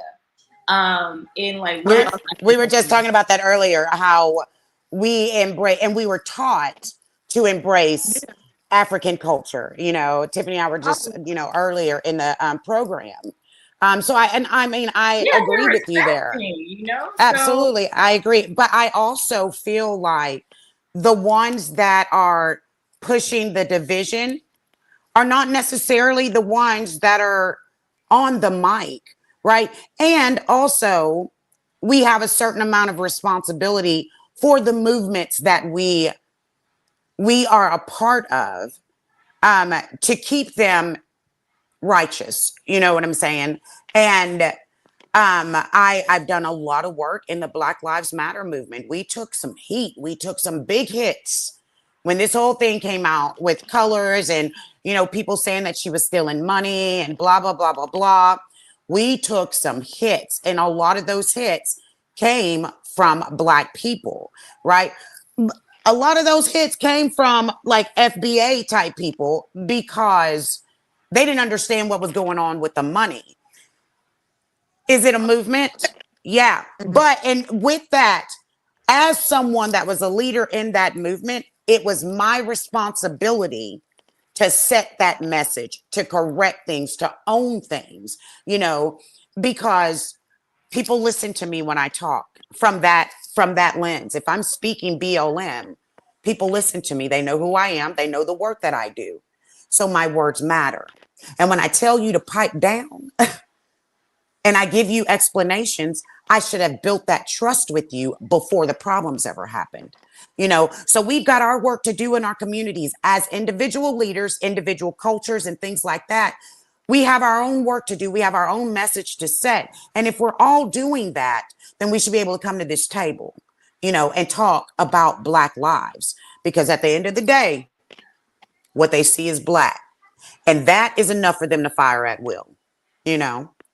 I'm sorry, guys. I got to cut it short because I've got an awesome little 6-year-old girl. She's my fiery Aries dragon, and I got to get to her and get some Thank dinner you on the so much. table.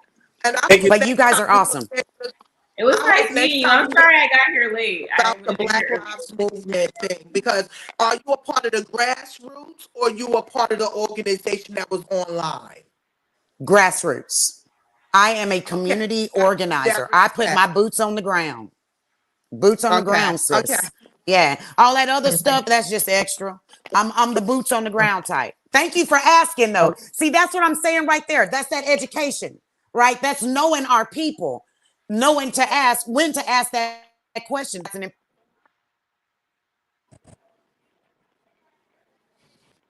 There's a little bit of interference with, I don't know if I can't see. All right, well, Harry, if you can stay hear us, thank you so much for coming on and thank you for doing this. And we will definitely ask you to come back because I truly enjoyed you being on the Thank you show. so much, Miss Kari Yes, Peterson. I enjoyed you. You're a smart girl. Yeah. So And thank you, Kari. Yes. Like I definitely will come earlier. I'm sorry I was extra black today. I was like, I'm on time. What's your But no, information? What's your information so we it's can add? Jasmine Zeno E on TikTok at Jasmine Zeno E. That's my only social media. I guess like I'm floating around X and Threads and whatnot. But like I said, like Kari was saying that like right now it's kind of like a grassroots movement. Before it was just a lineage, FBA. I can only speak for myself, but also I am, you know, looked at as an FBAer because that's who I am, and I actually do not feel like for in this moment, just like any other movement, this is not the time to be humble when it comes to our pride for ourselves. We are the only group of people, and I'm going to keep saying this, we are the only group of people who are basically shamed for being proud. Like we heard it in all of these video clips from TikTok today. Like you guys were this, you guys were that, like you guys were slaves. Like, okay, and look at us now. I'm proud of all of that. But we weren't only just slaves. Like, well, what are we talking about, right? Now look at us. You're not the first people to do it. We were the first people to do it. And we had to do it through chattel slavery. Not only that, we had a civil war all those black people in the North, they weren't slaves. So even just painting that picture is very white. It's a white supremacist lens. They want us to believe the propaganda that, look, slave, slave, slave. Every freaking year we have a slave movie.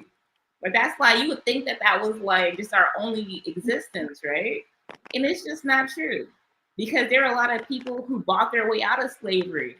There were a few, not the most amount of people, but there were people who were free black men who had to become slave owners to buy their family members. You know, there were Native Americans that had slaves. So it looks like slavery was just a way of making money, right? Kind of like how we're modern day. It was a money You were a thing. white man, unless you were an entrepreneur like myself. So we have to start looking at other ways. And I did appreciate what Kari was saying about, okay, what do we do now? I didn't really agree with like we're, under the white men's like laws or whatever, because no, my family owns acres in Mississippi and they are all black. Like, and those are the farming blacks, right? Like a whole name built after like Bolton Street. So even sitting there saying that out loud over and over again is like casting the spell on ourselves to say that that's all that we are and that we have to help people who have not helped us. We need to help ourselves first. I would rather sit here devoting my time to the people who are pew-pewing each other and get them back to understanding that, hey, you weren't just a blood and a crip to kill each other. That started for us to protect each other. And I do believe in us. And I do believe that we can get back there. And we can't do it by tethering the world to us, though. They can't even help themselves. Yeah. Let's get ourselves together first. That's my last thing about that. That's just how I feel about it. I want to thank you so much for coming on. Truly enjoyed your knowledge. Thank you so much. Thank you so much, Carl. Kevin. I will definitely ask you to come back because we always need people like you, such as yourself and Kari, to come on the show and share your knowledge, and and it's really appreciated. Yeah, I love the discourse. I'm glad I wasn't yelled at and called Nikata. So, jokes. You guys enjoy the rest of your Sunday. It was a pleasure. Thank you too. Thank you for calling. Follow you on TikTok. Thank you. She's awesome. They were awesome, Carl, both of them. Yeah, they were great. So we're gonna wrap up the show. Before I wrap, I want Tiffany. Do you want to show the Queens, the girl that got beat up in Queens, a sister, and how? Yeah, you people tell me you want to show it. It's sad that she got attacked. So there's this sister in Queens that got to an argument with a Latino family over. Jasmine down. Did you close Jasmine down? No. Okay.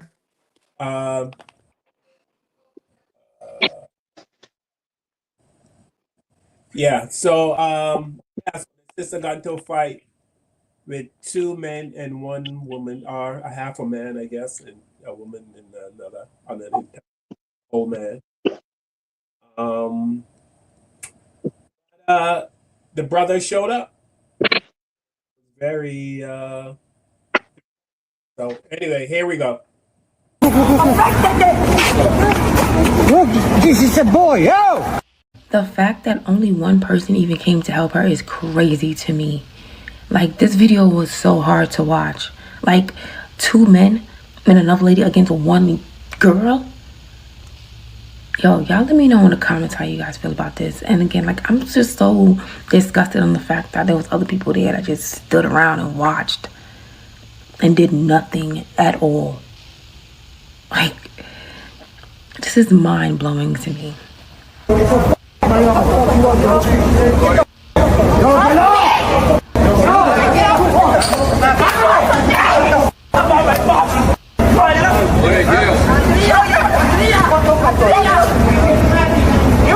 They're all getting... I really hope that she uses this video and press charges, because this right here is horrible. Y'all let me know in the comments what you guys think. My people in New York, I need y'all to the front. I need y'all to the front. I need y'all to the front. That video that I just seen of them people jumping that girl, that black lady over a parking space is insane. It's unacceptable. The amount of people that were standing around watching them jump that girl. Y'all, I just reposted the video. I need y'all to watch it and come back to the comments and let's talk about it, because I am hot. I am 38 hot, actually. Because there is absolutely no reason that no one stepped in to help that girl while them two boys and a mama are jumping that girl. And yes, one of the boys is, I guess, biologically a female, but she dressed like she's transitioned or transitioning into a boy. Yeah, all my New York dudes, yeah, y'all know what y'all need to do. Since she want to act like a man, she need to get treated like a man. I would be on that head. Somebody need to be on all their heads, because that shouldn't have never went down that way. Y'all go watch the video, come back to the comments, and let's talk about it. Because a black woman was assaulted. We are here today because a black woman was assaulted by 3 people right here in this very spot. And only one person in this whole entire neighborhood did something about it. We find that to be highly problematic. We are talking directly to you cowards who jumped one 21-year-old woman. We here now. We here now. We here to represent our people. And we here to let you know that if you call a black person a monkey and assault them, we will bring the entire zoo to your front door. Because this is what we are not having. We are not having. I don't care what neighborhood it is. I don't care where you from. You will not attack a black woman. You will not attack black people and get away with it. And get away with it. Now the numbers is even. Come downstairs instead of recording us on your camera. Come downstairs. When people show up to address the issue, you want to apologize. But what I saw the other day was you kicking a woman who was down on the ground. A 21-year-old woman was beat right here in this very spot. And I tell you, if it was... Listen to what this brother had to say about what we just saw. Listen to this guy. Oh, the black.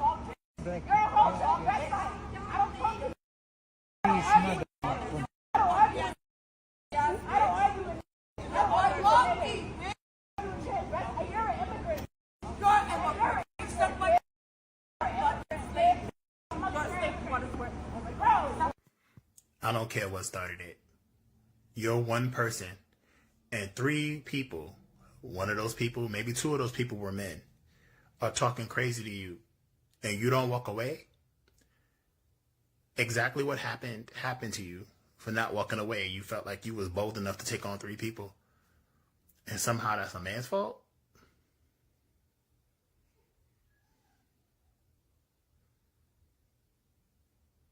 You didn't walk away.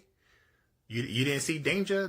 You're not smart enough to see danger, and that's somehow on us. The ones you said you don't need. The bags of bullets. Remember that? We can't win for losing.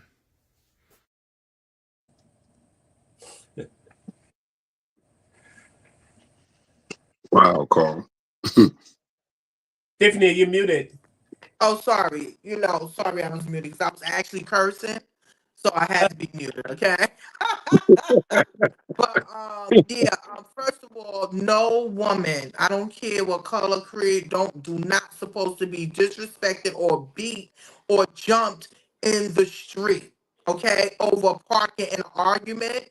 Now, if anything, as we see, she got beat and they got locked up. They 2 is locked up. One is on the run or whatever the case may be. But they assaulted her and now they have a charge. Now, God forbid that girl would have died. They all would have went to jail for murder. How dare you put your hands on anybody? That girl did not come and hit them. She didn't hit them. She didn't jump up on him. If you look at the video, the little flamer ran and was like, and started going after her. How dare you? Then the other ones follow. So it wasn't like the other ones was pulling him off of her. They were actually joining in and beating her.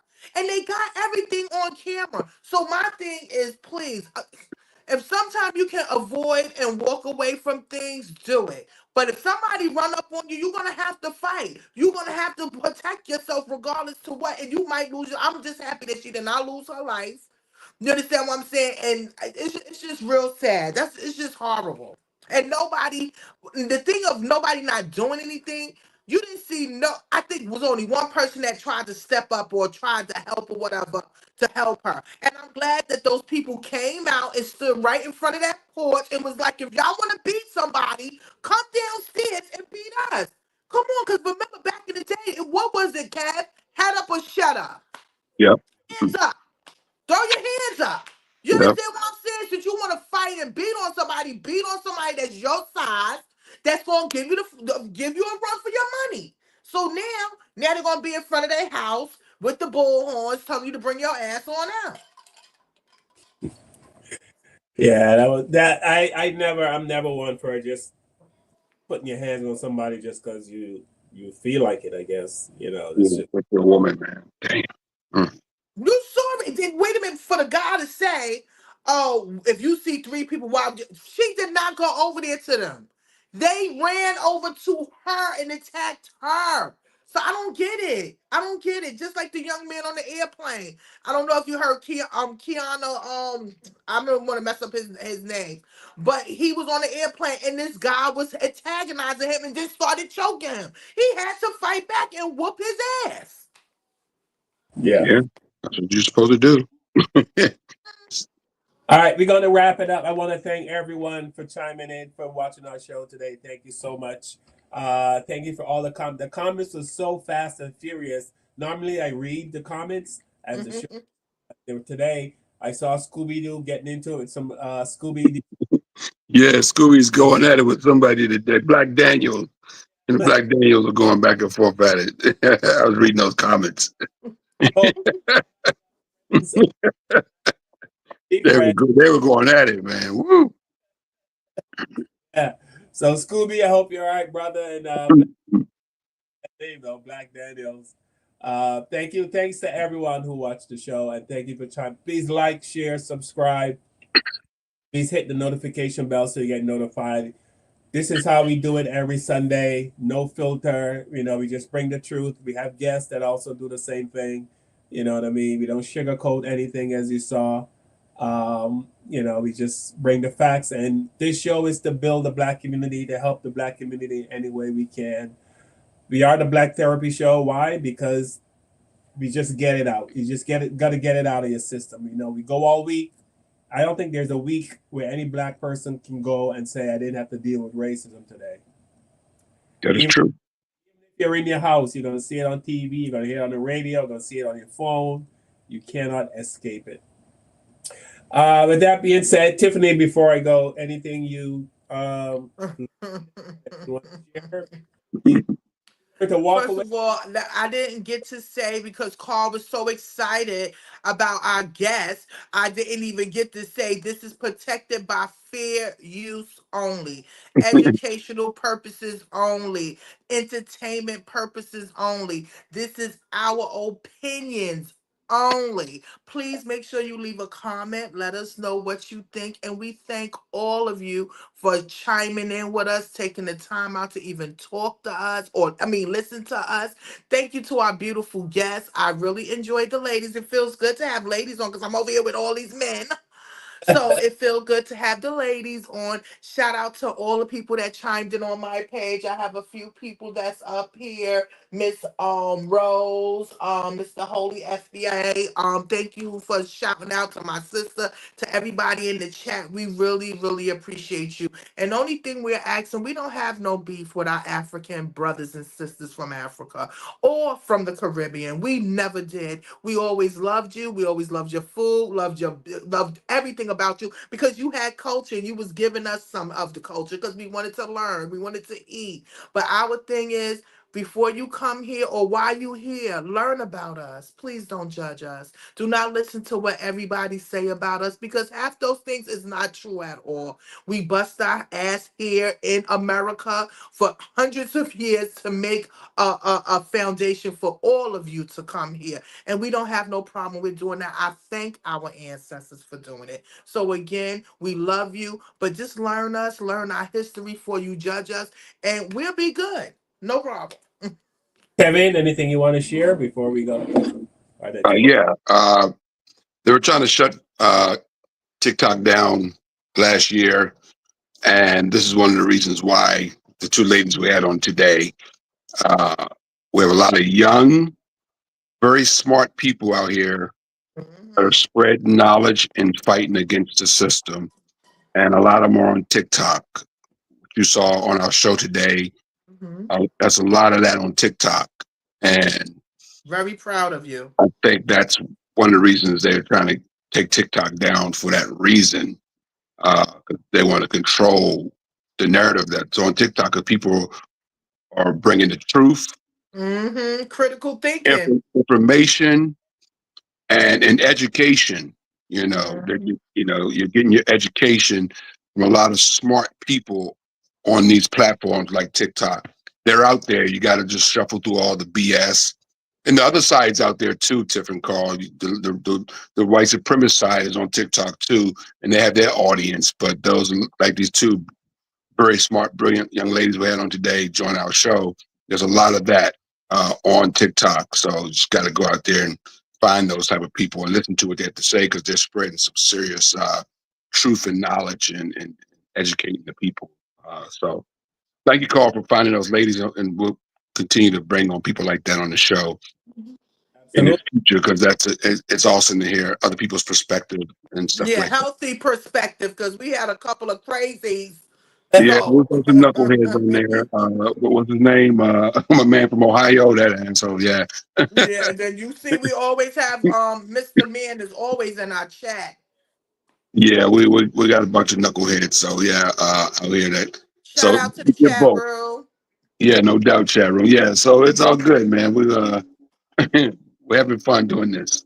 See you on Sunday. Next Sunday, we're back again. Absolutely. Oh, wait a minute, Kev. Wait a minute, Kev. You forgot to talk about your watermelon on your porch. Oh yeah, we'll talk about that next week if you want to, man. Carl, did you see my post on the watermelon, man? I missed it. Yeah, some white guy left a watermelon at my front door and pulled off. Didn't leave a note, nothing. Just dropped the watermelon and poured off. And at this point, we really believe it was a racial gesture, you know.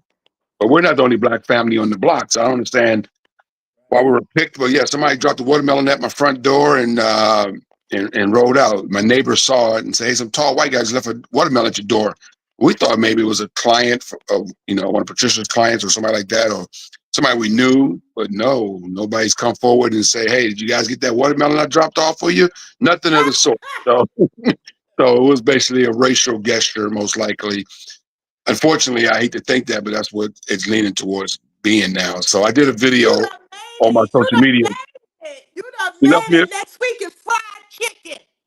yeah, well, that's okay. Well, we didn't eat it because You don't we. supposed to eat it. You don't touch nothing you ain't buy. Shit. Matter of fact, I didn't even throw it in my trash can. I took it somewhere else and got rid of it. I didn't even want to That's end up there right. That's near my right. house with that energy. So we got rid of the watermelon. We didn't eat it. And next time, bring a seeded watermelon at least if you're gonna be an asshole. Get the seeded, more healthy for you. So yeah, but no, somebody left a watermelon. I did a post on it on my social media call about somebody leaving a watermelon at my front door. A white man. My neighbor saw him and texted and said, "Some tall white guy in a Jeep just dropped a watermelon at your front door." At least you got a nosy neighbor. I thought those were good, and our alarm system wasn't working well. I shouldn't say it on social media right now, but yeah, well, our camera didn't even pick the person up, so we got that fixed. In case anybody want to try that shit again. All right. Well, I want to thank everyone, especially all those of you in the chat. Thank you so much. And Scooby, I hope you and Black Daniels can work it out, brother. I hope. Yeah, never argue nobody named Black Daniels. Okay. Thank you. And if it's one thing I've learned, and I would say this to anyone watching, if you're a Black African, or you're Black from the Caribbean, you're Black from Netherlands, and you come to America, and I'm going to say this, and I'm going to put it on a recording, and I'm going to keep repeating it. Black Americans died so you can have a job. They died so you can even fly into the country, so you can even visit America. They literally died, dead. Like they knew if we go out and march today, we could die. And A lot of them did. Yeah, and they died. They got hit. You see them getting hit with bricks and hoses, and they just held steady and kept marching. I mean, what would make you like do that? And what would make you keep going, right? Because they want to vote. You know what I mean? They want a regular life, just to want a regular life. And like I said, the white people didn't say wake up one morning and go, you know what? Let's just stop this race. No, they had to pass laws. They had to pass laws to stop white people from being racist. They had to pass a law. They had to say, if you don't stop doing this, you're going to go to jail. And that's when they go, okay, we're going to, so if you're going to come to America and live in America, learn about American history, learn the Black history. I know, like I said, some of my Caribbean friends tell me this is not our fight. I could have easily not even do this show, go about my business. When I'm done with America, I've taken all I wanted to take, just go back to my, little island and just, which is what a lot of people do. They do it, Africans do it. They come to America, make as much money as they can, and they go, and they don't really care because they know in the back of their head, we know this is not my homeland. I don't live here. I don't give a shit what happens after I leave. And that's the mentality they have. But the fact that you can come here and achieve anything, somebody died. Just keep that in mind. People died. Thousands of people died. People got lynched, So, anyway, Kevin, I love you, brother. I love you, sister. Shout out to Mama Lee, Hey, man. Patricia, the regular, Donna. Shout out to my mommy. Hey, mom. Both mommies. Yeah. Yes, and all the ones. Information man, thanks you for checking in, brother. Always appreciate you. You have given our show a boost, and we truly appreciate it. And with that out of the way, we will see you guys next Sunday, and we'll be rocking it with another very hot topic. Oh, yeah. America will give us plenty to talk about. Plenty to talk about. Listen. Regardless of how you feel, there are human beings in cages right now. They're packed in like Kevin sent me the video. They're not showing the actual people in cages, but some Congress people went down to Florida and visited the cages. They literally have people in cages. This is slavery all over again. Let me say this real quick, Carl. They're also the water that's being recycled, like their water the toilet water, they're drinking toilet water basically. I saw a video with one of the Congress ladies. She said they're drinking toilet water. Like the toilet, the sink and the toilet is right next to each other. And these people are drinking toilet water. It's just really, really unhealthy situation that they're in. These people are being treated worse than animals right now. And we'll talk about it next week, man. We got to get into this next week for real. We need to go dive deep into this next week. And these are not hardcore criminals. These are not people that. No, they're not. People who are just working a regular job. Humans. They're just human. That's my thing. We have empathy and sympathy for others. They're just human. I just hope that they would have sympathy, have sympathy for us. It's just sad. I don't wish that on nobody. They should never have to go through that. And I hope they fix it. Well, I don't know. Somebody need to do something quickly because it's only getting worse. And if anyone is paying attention, and a lot of people assume that illegal immigrants are mostly Hispanic or Black, but there are thousands and in the millions of illegal immigrants from China. Is the second most illegal immigrants in America. How many Chinese have you seen? There are thousands of illegal immigrants from Italy, Switzerland. Yeah, fine. But we're just seeing the people of color. We just seeing them. Norway, and of course, the war right now. People from the country that war with Russia right now. What's that? Yeah. You talking about in Palestine? No, Ukraine. no, Ukraine. Yeah, a lot of Ukrainians here right now. So yeah, It's too much wars going on. It's too much people yeah, dying, and we gotta give it to God. can't keep up the war. It's too many. Yeah. Don't worry. Hey, Trump said he knows in his first 48 hours in office he's going to end these wars. Remember? You're not seeing any white immigrants being escorted out of the country. You're not. No. Stephen Miller says he wants 100 million people in America. You know what that means? If there's 100 million people in America, that's 100 million white people. Pretty much is what he's saying. So pay attention, people. I know we think that it can't happen again, but we are. I wouldn't say I think it's even close, but it's sad. Yeah, it's not a fun time. All right, folks, guys, next Sunday. All right, bro. Tiffany's friends.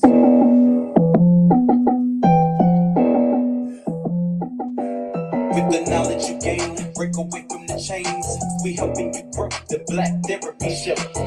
You in a safe space, dealing with the black trauma. We unpacking and inspecting all our baggage and drama. Cause we gotta unite, no more killing each other. It's time to see a new future for my sisters and brothers. With Kevin, Carl, and Tiffany, you'll have an epiphany. We'll give you everything you need to handle the enemy. We'll be giving you empathy, we're gonna challenge you mentally. The right conversation so you grow exponentially. We built your penitentiaries, we built all your schools. Gave us brainwash education, just making us fools. Hatred was what we got in exchange for love. No more manipulation from my God above. It's Carl, Kevin, and Tiffany, and welcome to the Black Therapy Show. Let's